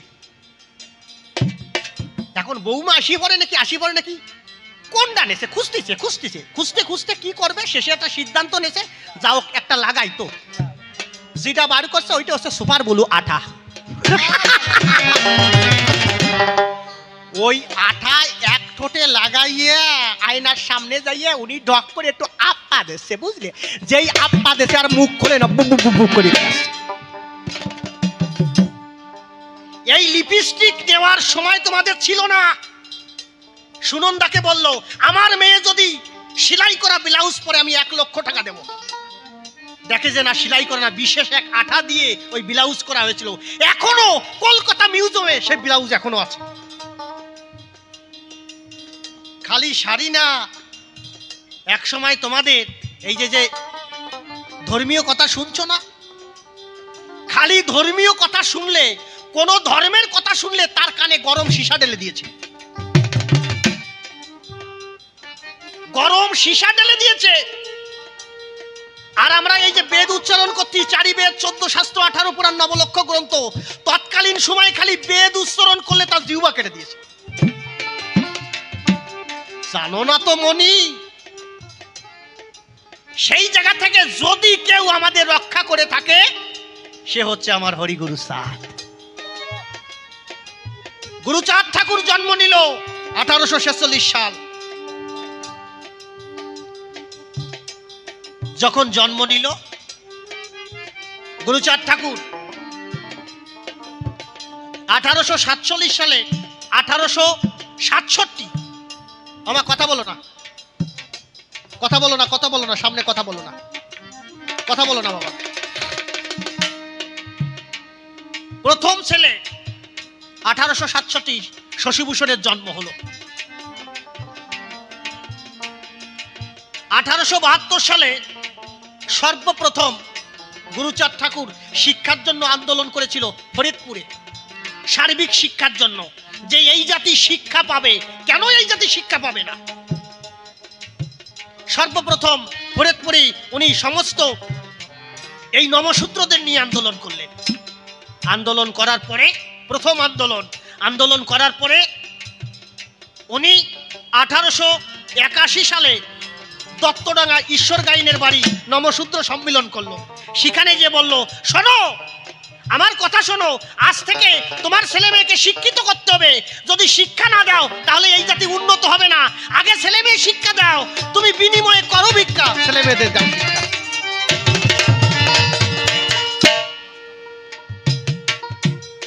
আকাশে বাতাসে হরিগুরু চাঁদের আদর্শ আমরা চারিদিকে ছড়িয়ে দিয়েছি। এই কয়টা দিনের ভিতরে মাত্র 212 বছর না 13 বছর, তার ভিতরে হরিগুরু চাঁদের দর্শন যেভাবে ফুটে উঠেছে। এই জন্য একটা গান লিখেছিল, বিশ্ব একদিন মতুয়া হবে আমার আত্মবিশ্বাস, বিশ্ব একদিন মতুয়া হবে আমার আত্মবিশ্বাস। হরিবল হরিবল, হরিধ্বনি হরিধ্বনি, জয় জয় শক্তি হরিগুরু চাঁদ বিধি ব্রহ্মানন্দে, হরি হরি বল।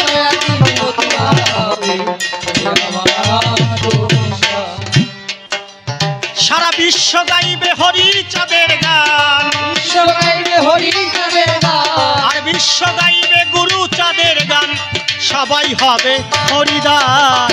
বিশ্ব একদিন মতুয়া হবে হরিবল হরিবল, আত্মবিশ্বাস, বিশ্ব একদিন মতুয়া হবে আমার আত্মবিশ্বাস, বিশ্ব একদিন মতুয়া হবে আমার আত্মবিশ্বাস। যে ধর্মে নাই জাতা জাতি, নাই কোনো ভেদাচার, শুধু মানুষেতে নিষ্ঠারতি, চরিত্র পবিত্র যার, চরিত্র পবিত্র যার, চরিত্র পবিত্র যার। যে ধর্মে নাই জাতা জাতি, নাই কোনো ভেদাচার, শুধু মানুষেতে নিষ্ঠারতি, চরিত্র পবিত্র যার, চরিত্র পবিত্র যার, চরিত্র পবিত্র যার। করলেন বিশ্ব মানব ধর্ম প্রচার, বিশ্ব মানব ধর্ম প্রচার, আর বিশ্ব মানব ধর্ম প্রচার করলেন হরি পিতবার। বিশ্ব একদিন মতুয়া হবে আমার আত্মবিশ্বাস, বিশ্ব একদিন মতুয়া হবে আমার আত্মবিশ্বাস, বিশ্ব একদিন মতুয়া হবে আমার আত্মবিশ্বাস। লয়ে নিজ নারী ব্রহ্মচারী, হবে সত্যবাদী জিতেন্দ্রিয়, আর মাতা পিতা করবে ভক্তি, তার মতন আর নাই কেহ। তার মতো আর নাই কেহ, তার মতো আর নাই কেহ। লয়ে নিজ নারী ব্রহ্মচারী, হবে সত্যবাদী জিতেন্দ্রিয়, আর মাতা পিতা করবে ভক্তি, তার মতন আর নাই কেহ। তার মতো আর নাই কেহ, তার মতো আর নাই কেহ। সদা হাতে কাম মুখে নাম লহ, আমার হাতে মুখে নাম লহ, আর হাতে কাম মুখে নাম লহ, করো সচ্চরিত্রে গৃহবাস। বিশ্ব একদিন মতুয়া হবে আমার আত্মবিশ্বাস, বিশ্ব একদিন মতুয়া হবে আমার আত্মবিশ্বাস, বিশ্ব একদিন মতুয়া হবে আমার আত্মবিশ্বাস। যেথায় যাগ যজ্ঞ মন্ত্রতন্ত্র, ধর্মের নাই স্থান, ব্রাহ্মণ্যবাদের ষড়যন্ত্র, সবই হলো অবসান। সবই হলো অবসান, সবই হলো অবসান। যেথায় যাগ যজ্ঞ মন্ত্রতন্ত্র, আর ধর্মের নাই স্থান,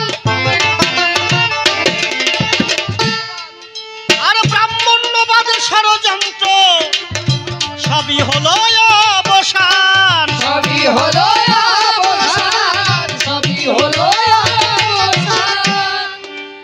আর হরি বলে যারে কাঁদবে পরাণ, হরি বলে যারা কাঁদবে পরাণ, আর হরি বলে যারে কাঁদবে পরাণ, হরি করে তার হৃদয় বাস। বিশ্ব একদিন মতুয়া হবে আমার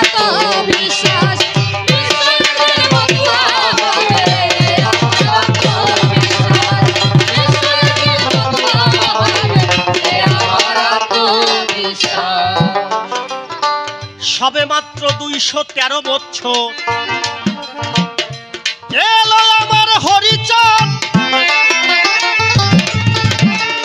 তাইতে আকাশে বাতাসে গাহে হরিচাঁদের জয়গান। হরিচাঁদের জয়গান, হরিচাঁদের জয়গান। কেবল 213 বছর এসেছে হরিচাঁদ ঠাকুর। ভগবান শ্রীকৃষ্ণ কত বছর, কত হাজার বছর আগে এসেছিল?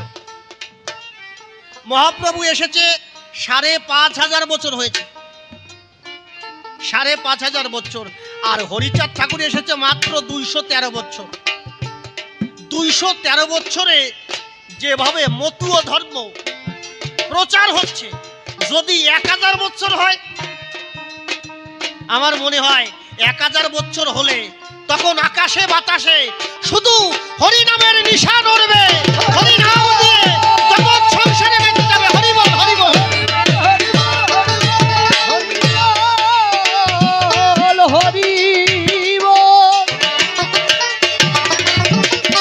সবে মাত্র 213 বছর এলো আমার হরিচাঁদ, তাইতে আকাশে বাতাসে গাহে হরিচাঁদের জয়গান। হরিচাঁদের জয়গান, হরিচাঁদের জয়গান। গুরু শিশির বলে আর নয় বেশিক্ষণ, গুরু শিশির বলে আর নয় বেশিক্ষণ, করতে জগৎ হরিদান।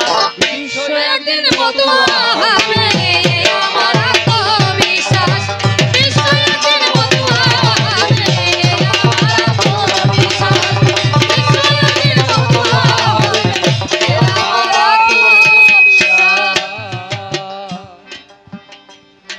ক্ষুদ্র নম শূদ্রগণ তাদের অজ্ঞান ভঞ্জন, দিব্য জ্ঞান করি দান, করিলে ব্রাহ্মণ। ও করিলে রাম, ও হরি নাম ধর্ম করিবি তরণ, নাম ধর্ম করিবি তরণ, নাম ধর্ম করিবি তরণ, পাষণ্ডে করলে দলন। নম গুরু চন্দ্র নম তম বিমত, নম গুরু চন্দ্র নম তম বিমত। ও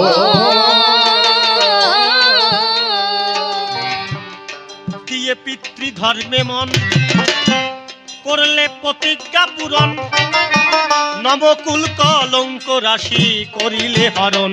ও করিলে হর, ও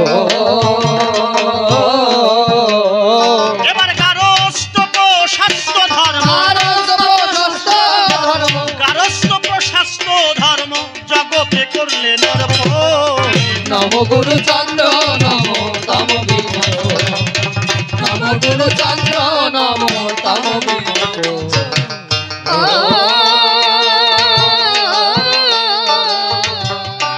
আমার হৃদয় আকাশে গুরুচাঁদ উদয় হও এসে, তোমার রূপ মাধুরী নয়ন ভরি দেখবো হরিষে। ও দেখব হরিষে,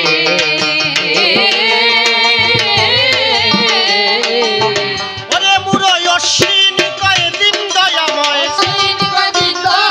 অশ্বিনী কয়দিন দয়াময়, কেউ আমারে চরণ। নম গুরু চন্দ্র নম তম বিমত, নম গুরু চন্দ্র নম তম বিমত। ও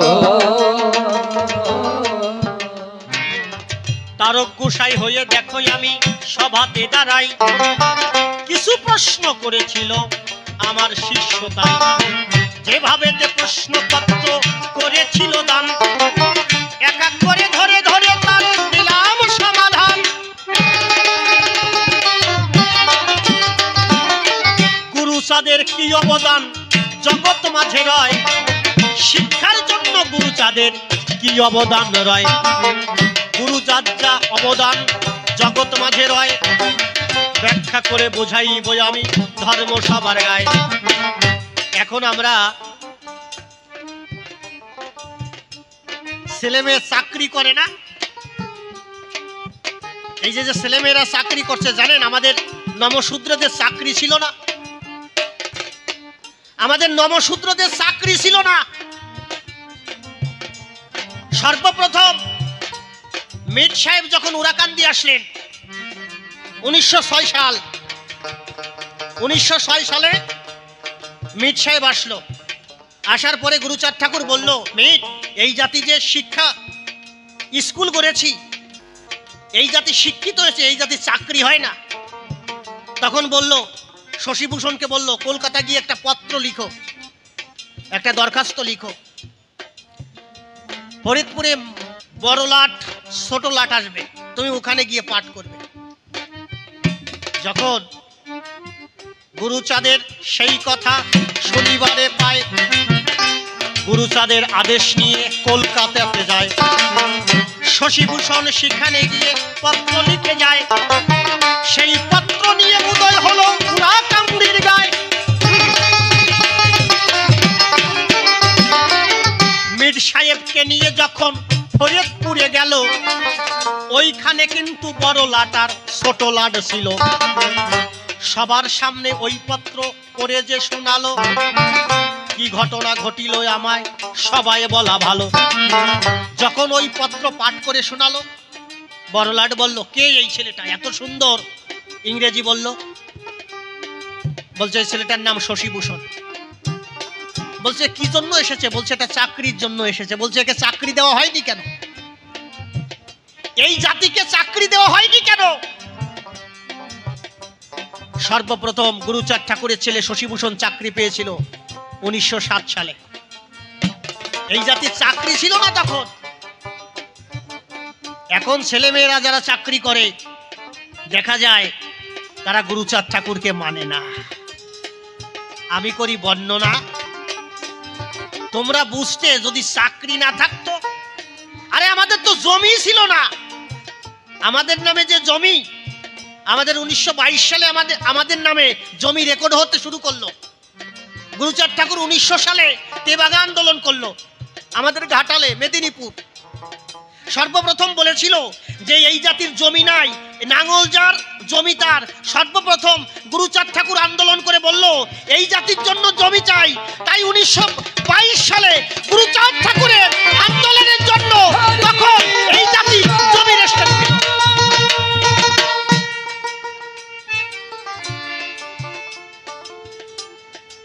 এখন তো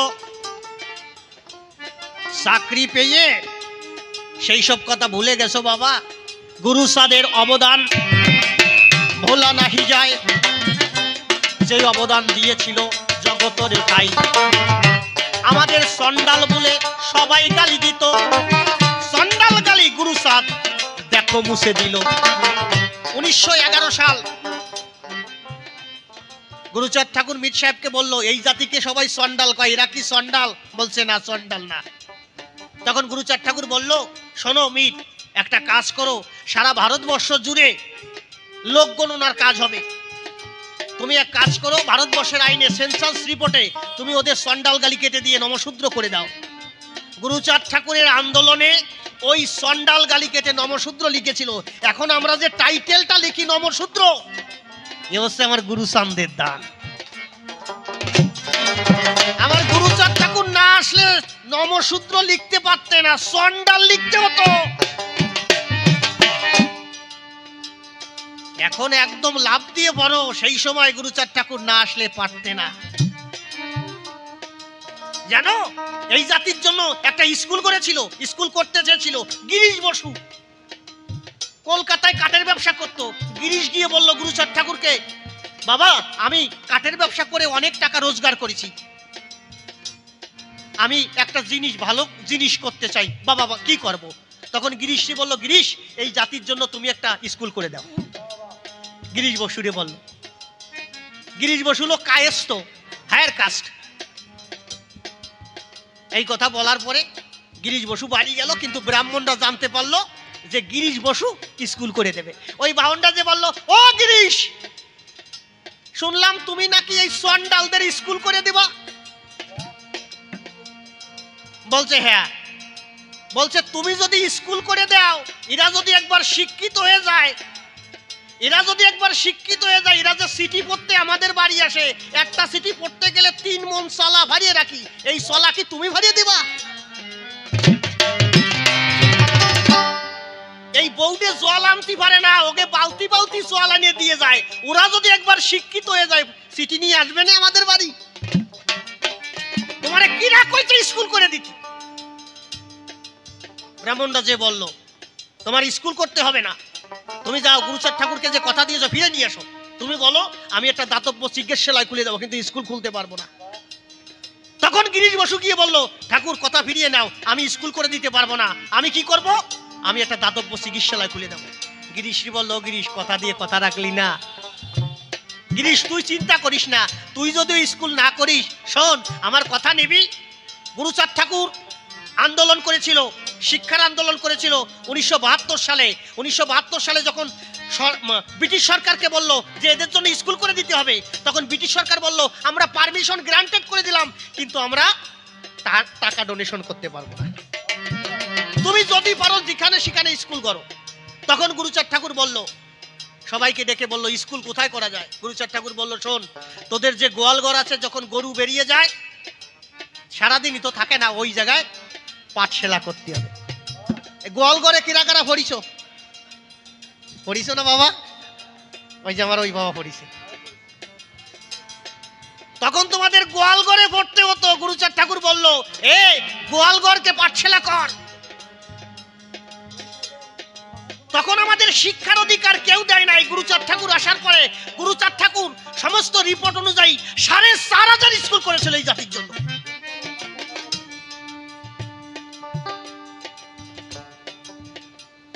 কেস করলো গুরুচাঁদের নামে, জানো? ব্রাহ্মণরা কেস করলো। কি কেস করলো? যে গুরুচাঁদ ঠাকুর লক্ষ লক্ষ টাকা ওঠে গুড়াকান্দি, এই টাকা কি করবে? এই টাকা গুরুচাঁদ ঠাকুর একা খায়, সরকার রেকর্ড দেয় না। দেও কেস দিয়ে দিল, কেস রিপোর্ট চলে আসলো ঠাকুরের কাছে, গুরুচাঁদ ঠাকুরের কাছে। গুরুচাঁদ ঠাকুরকে সত্যভামা বলল যে এখন কি হবে, তুমি এখান থেকে ট্যাক্স দিয়ে দাও। বলছে না, আমি ট্যাক্স দেব না। 1979 সালে গুরুচাঁদ ঠাকুর নিজে হরিদাসপুরে লগ্নি কারবার ব্যবসা করলো। ব্যবসা করে নিজে 20 টাকা দিয়েছিল ব্রিটিশ সরকারকে। উনি বলেছিল এই টাকা হচ্ছে আমার বাবার ভক্তের টাকা, এই টাকা আমার না, একমাত্র এই টাকার অধিকার আমার বাবার ভক্তের। এই বাবার ভক্ত ছাড়া এই টাকার অধিকার কারো নাই। হরি বল, হরি বল। এই যে আমরা ই পূজা করি না, বিশ্বকর্মা পুজো করি না, বিশ্বকর্মা পুজো করি। আচ্ছা আমি একটা গল্প বলি, শোনো। এই দাদা ভাই আমার যদি 500 জল দিয়ে দাও, আমি দাদার কথা শুনে 500 টাকা নিলাম, মানে আমার শ্রমের মূর্জি আমি নিলাম। আমি গিয়ে জল পরিপূর্ণ ভরে দিয়ে আমি যদি একটা ফুটো কাটে দিয়ে সে আলি, তাহলে আমি বেঈমান হব না? কি আমি বেঈমান হব কিনা সেটা বলো, সত্যি কথা বলো, মাথা জল ঠিক দিও। মানে আমার টাকা দিল, আমি জল পরিপূর্ণ করে দিলাম, কিন্তু আমি ফাজলেমি করি আল দিয়ে একটু হুটোরে দিয়ে আসলাম। এই যে আমরা বিশ্বকর্মার পূজা করি, বিশ্বকর্মা কি করলো? 7 সদাগরের গোষ্ঠী, এই মানে মা মনসা যাইয়ে গোষ্ঠী শ্রাদ্ধ করতে লাগলো। মা মনসা করছে আমার পুজো না দিলি তুই তোর গোষ্ঠী শ্রাদ্ধ করে দেবো। এখন কি করবে? ছেলেরে বাঁচানোর জন্য 4 সদাগর বেউল লক্ষিন্দার, শুনেছ না? তখন কি করলো? একটা বাসর ঘর রচনা করার জন্য সব থেকে ভালো ঘর কে বানাতে পারে? বলছে বিশ্বকর্মা। বিশ্বকর্মাকে বললো আমার ঘরটা করে দাও বাসর ঘর, জানে মনসার কোনো সেলাবেলা ভিতরে না ঢুকতে পারে। মনসারে বললো তোমার যা দরকার, যত অর্থ দরকার, যা কিছু দরকার আমি তোমারে দেবো, শুধু আমার এই কাজটা করে দাও। বিশ্বকর্মা কি করলো? উনি ওই সুন্দর করে ঘর বানাই একটা সেদা রাখি তুইষ্ট। আচ্ছা আমি যদি বেঈমান হয় তাহলে উনি কি হবে? কি হবে? আমি ওনার জমিতে গেছিলাম জল দিতে, পরিপূর্ণ জল দিলাম, একটা সেদা রাখি আসলাম, মানে ফুটো রাখি আসলাম। আর বিশ্বকর্মারে বলো ঘর করে দাও আমার ছেলে যত রক্ষা পায়। উনি গিয়ে ঘর ঠিক করলো, কিন্তু একটা ফুটো রাখলো। যারে আমি সবকিছু দিলাম। গুরুচাঁদ ঠাকুর এই জাতির জন্য উনি বললেন কি, এই জাতির জন্য আমার সর্বপ্রথম কোথায় টাকা নেই, কার টাকা নেই, বলছে বাবা আমার সংসার চলছে না, যা এই টাকা দিয়ে সংসার চালা, যা তুই এই টাকা দিয়ে ব্যবসা কর। গুরুচাঁদ ঠাকুর নিজে টাকা দিয়ে নৌকা তৈরি করে ব্যবসা করার সুযোগ দিয়েছে। আচ্ছা, আমরা যখন স্কুলে ঢুকতে পারি নাই, এখন আমরা সরস্বতী পুজো দিই না? যে সময় স্কুলে আমাকে ঢুকতে দেয় নাই, সেই সময় সরস্বতী ছিল কোন জায়গায়? উনি মনে হয় বিনায় টুকু করতেছিল তখন। সেই সময় তোমার খবর ছিল না? যখন আমার এই জাতিকে গিটি ধরে ধাক্কা দিয়ে স্কুল থেকে বের করে দিয়েছে, সেই সময় সরস্বতী তুমি কোন জায়গায় ছিলে?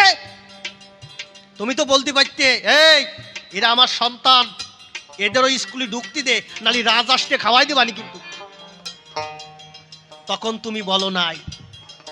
মা কালী তুমি খড়গ নিয়ে এসে দাঁড়াও নাই যে এই জাতিকে মন্দিরে ঢুকতে দেয়, আমাকে ঢুকতে দেয় নাই।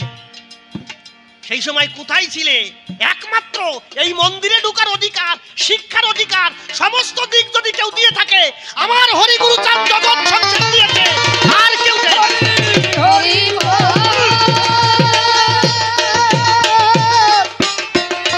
হরি বল।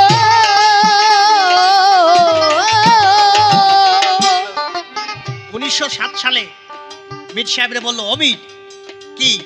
আরে গল্প তো অনেক বলা যায়, যে কয়জন মানুষ আছে একটু সাচ্চা কথা বলে যায়। আরে সাচ্চা কথাগুলো বলে যায়, গল্প প্রথম যা দিছি, এখন আর গল্প দিয়ে কাজ না, সাচ্চা কথা শোনো। 1907 সালে মিট সাহেবরে বললো, অমিত এই জাতি সুশিক্ষায় শিক্ষিত হবে কিভাবে বলো তো? বলছে, ঠাকুর এই জাতি শিক্ষিত করতে হলে একটা গুরু রহস্য আছে। কি? আগে মাকে শিক্ষিত হতে হবে। কারণ এরা জানে না, এরা নিজেরাই জানে না একটা সন্তান কিভাবে আনতে হবে পৃথিবীতে, একটা সন্তান কিভাবে লালন পালন করতে হবে। এদের যা শিখাইছে তাই শিখছে, কিন্তু আগে মাকে শিক্ষা দিতে হবে। এই শিক্ষা দেওয়ার জন্য সর্বপ্রথম 1907 সালে গুরুচাঁদ ঠাকুর উরাকান্দিতে মাতৃমঙ্গল নামে একটা সেবাকেন্দ্র করলো। তখন মাদের ডেকে আনলো, বলছে, ও মা, আচ্ছা তোমরা ছেলে মেয়ে বিয়ে দাও, ছেলে মেয়ে তোমরা যখন পৃথিবীতে আনো, ছেলে মেয়ে বিয়ে দাও কিভাবে? এখনো পর্যন্ত দেখবা আমাদের নমশূদ্রদের ভিতরে এখনো আছে, এই ছেলে মেয়ে যখন বিয়ে দেয় গরুর সিনা খাওয়ায়। কি খাওয়ায় নাকি তোমাকে রেখে খাওয়ায়? গরুর সিনা কেন খাওয়ায় বলো তো? জানি না, ও আমার শাশুড়ি জানে, আমার শাশুড়ি জানে। শাশুড়ির কাছে জিজ্ঞেস করো, তার শাশুড়ি জানে। তার শাশুড়ির কাছে জিজ্ঞেস করো, আমি জানি না, আমার শাশুড়ি জানে। এইভাবে শাশুড়ি খুঁজতে খুঁজতে শাশুড়ি পাওয়া যাবে না। শুনে নাও, এই জন্য গুরুচাঁদ ঠাকুর মাতৃমঙ্গল সেবা কেন্দ্র করলো। এই গোসিনা খাওয়ালে কি হয় জানো? মেডিকেল সায়েন্স বলছে এই গোসিনা যদি কোনো নবদম্পতি খায়, তার মাথার ভিতরে যে শুষ্ক কোষগুলো থাকে, যেগুলো মেধা তালিকা তৈরি করে, পুরো নষ্ট করে দেয়। উচ্চ বর্ণের মানুষ ওরা চিন্তা করলো, এই জাতি তো শিক্ষার অধিকার পেয়েই গেল, তাহলে কি করা যায়? এই জাতি যাতে এদের ছেলে মেয়ে হওয়ার পরে যেন গোবর গণেশ হয়, এই যে ব্যবস্থা করতে হবে। তখন ওরা বললো, কি শোনো, আমাকে ছাড়া তো ওরা বিয়ে দেবে না, আমাকে তো ডাকবে।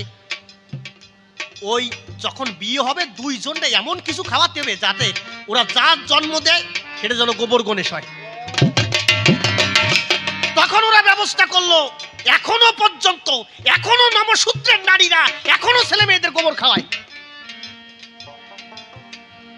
আচ্ছা, আমরা গোসি না খাই, তাহলে উচ্চ বর্ণীয় ব্রাহ্মণ যারা, ওদের বিয়ে ছেলে মেয়েদের কি খাওয়ায়? ওদের খাওয়ায় হচ্ছে ঘৃত মধু।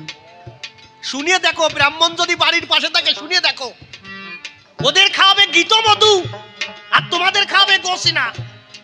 যখন ওই কোনো একটা ভালো ছেলে আসবে, ওই দুইজন আর গোসিনা খাওয়াই, আর ভালো ছেলে আসবে না। দেখবা নমশূদ্রের ছেলেরা পিড়াই মাঠের দিক দৌড়বে। সত্যি কথা কিনা? এরা জাল নিয়ে দৌড়বে, এরা খালই নিয়ে দৌড়বে। কেন দৌড়বে না? কেন? বাচ্চা যখন প্রসব করে, ব্রাহ্মণরা ডাক দিয়ে কয়, বাচ্চা যখন প্রসব করবে তুমি এক কাজ করবা, একটা ঝাঁটা রাখবা, আশকলির ডাল রাখবা, একখানা কাশি রাখবা, একখানা জুতো রাখবা। ওমা রাখে কিনা? শুনে যাও, কথাগুলো শুনে যাও। এইগুলো কেন রাখে জানি না। কেন জানো না? লেখাপড়া শেখো নাই। ওরা বলে যদি আশকলির ডাল থাকে তাহলে তোমার ছেলের জীবনে বুদ্ধি ধরবে না। আর ওই জালের কাঠি রাখে। জালের কাঠি মানে তোমার ছেলের জীবনে জালি হবে না। বুঝলে কি উদাহরণ, খালি তাই থাকে। আচ্ছা, আমাদের ছেলে মেয়ে যখন জন্মগ্রহণ করে আমরা ঝাঁটা, আর যদি কোন রকম ভূত আসিয়ে পরে ঝাঁটা দিয়ে ঝাঁটা মারবা, কি যুক্তি? আচ্ছা, তাহলে তোমাদের যখন ছেলে মেয়ে হয়, ব্রাহ্মণদের অর্থাৎ উচ্চবর্ণীয় মানুষের যখন ছেলে মেয়ে হয়, ওরা কি রাখে জানো? ওরা একখানা গ্রন্থ রাখে, ওরা একখানা গীতা রাখে, না হলে ভাগবত রাখে, না হলে স্কুলের বই খাতা রাখে। আর তোমাদের সময় ঝাঁটা কেন? ব্রাহ্মণরা জানে, মেডিকেল সায়েন্সও প্রমাণ করছে, একটা মানুষ যখন, একটা মা যখন বাচ্চা প্রসব করে, ওই বাচ্চা প্রসব করার সঙ্গে সঙ্গে ওই বাচ্চা যা স্পর্শ করবে সেই স্পর্শ আনন্দ হবে। যদি জালের কাঠি ধরতে থাকে, ধরতে ধরতে ওই ছেলেটার বড় হলে ওই জালের কাঠি মানে ও হবে জ্বালিয়ে।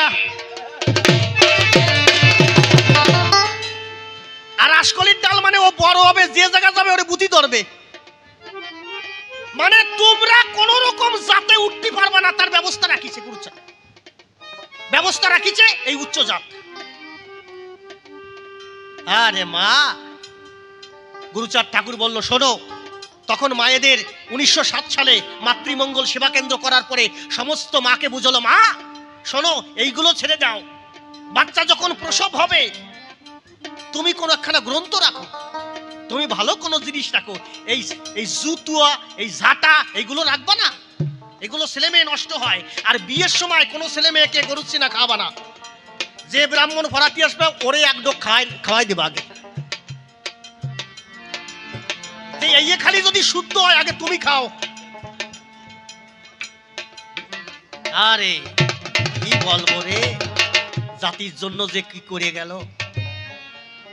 তোমার কটুক জমি আছে, কটুক জমি, সেই সময় আমাদের জমি ছিল না, এক কাটা জমি ছিল না, আমাদের নামে রেজিস্ট্রি হতো না জমি, আমরা হচ্ছে চন্ডাল। 1900 সালে গুরুচাঁদ ঠাকুর আন্দোলন করলো, না এদের জমি দিতে হবে। এখন তো তুমি 10 বিঘের মালিক, আমাদের সঞ্জিত দা এই কত বিঘের মালিক। গুরুচাঁদ ঠাকুর না আসলে জমির মালিক দাস হয়ে থাকা লাগতো। 1900 সালে আন্দোলন করলো। আর এরা কি করতো? এরা জমিদারের জমি করত। জমিদার বলতো শোনো, জমি করবা, 4 ভাগের 3 ভাগ আমারে দিয়ে দেবা, আর 1 ভাগ তুমি নেবা। 4 ভাগের 3 ভাগ আমাকে দিয়ে দেবা। সারের জমি, তারপরে জমি লাগাতে হবে, সমস্ত খরচা আমার। এখন দেখে ওরা জমি লাগাইয়ে 3 ভাগ দিয়ে ওরা দিনা হয়ে যায়। ওরা দিনা হয়ে যাবার পরে ওই দিনা শোধ করবার জন্য এই নমশূদ্রদের গাছের সঙ্গে বেঁধে বেত্রাঘাত করা হতো। আর এরা যখন জমিদার বাড়ি কাজ করতো, টাকা পয়সা চাইতো, বাবু আমি যে কাজ করেছি 2 দিন টাকাটা দাও। এই সকালবেলা ভোরে টাকা চাইতে আসি, সে এত সকালে কেউ টাকা দেয়? এই এত সকালে কেউ টাকা দেয়? চলে গেল, বাড়ি গিয়ে বলছে, স্ত্রীকে বলছে জমিদার টাকা দেয় নাই, কি অত্যাচার করেছে তোমাদের। 1900 সালে যখন তেভাগা আন্দোলন শুরু করলো গুরুচাঁদ ঠাকুর, গুরুচাঁদ ঠাকুরকে তেভাগা আন্দোলনের জনক বলা হয়। উনি বললেন এই জাতিকে জমি দিতে হবে, জমি যার নাঙ্গল তার, নাঙ্গল যার জমি তার। 1922 সালে এই জাতির নামে রেজিস্ট্রি করা শুরু হলো। এখন সেই পুরনো দিনের কথা ভুলে গেছো? গুরুচাঁদ ঠাকুর যদি মুক্তি না করিত দান, কেবলে পাইত বলো বলো পরিত্রাণ। গুরুচাঁদ জগৎ মাঝে যখন তো এলো, প্রেমানন্দে ভক্ত বৃন্দে হরি হরি বলো, হরি বল হরি বল।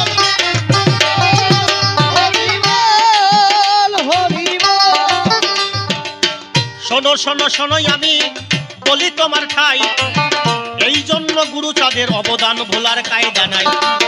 গুরুচাঁদ জগৎ মাঝে দেখো দিয়ে গেল সেই ধর্ম জগৎ মাঝে আমাদের পাওয়া হলো।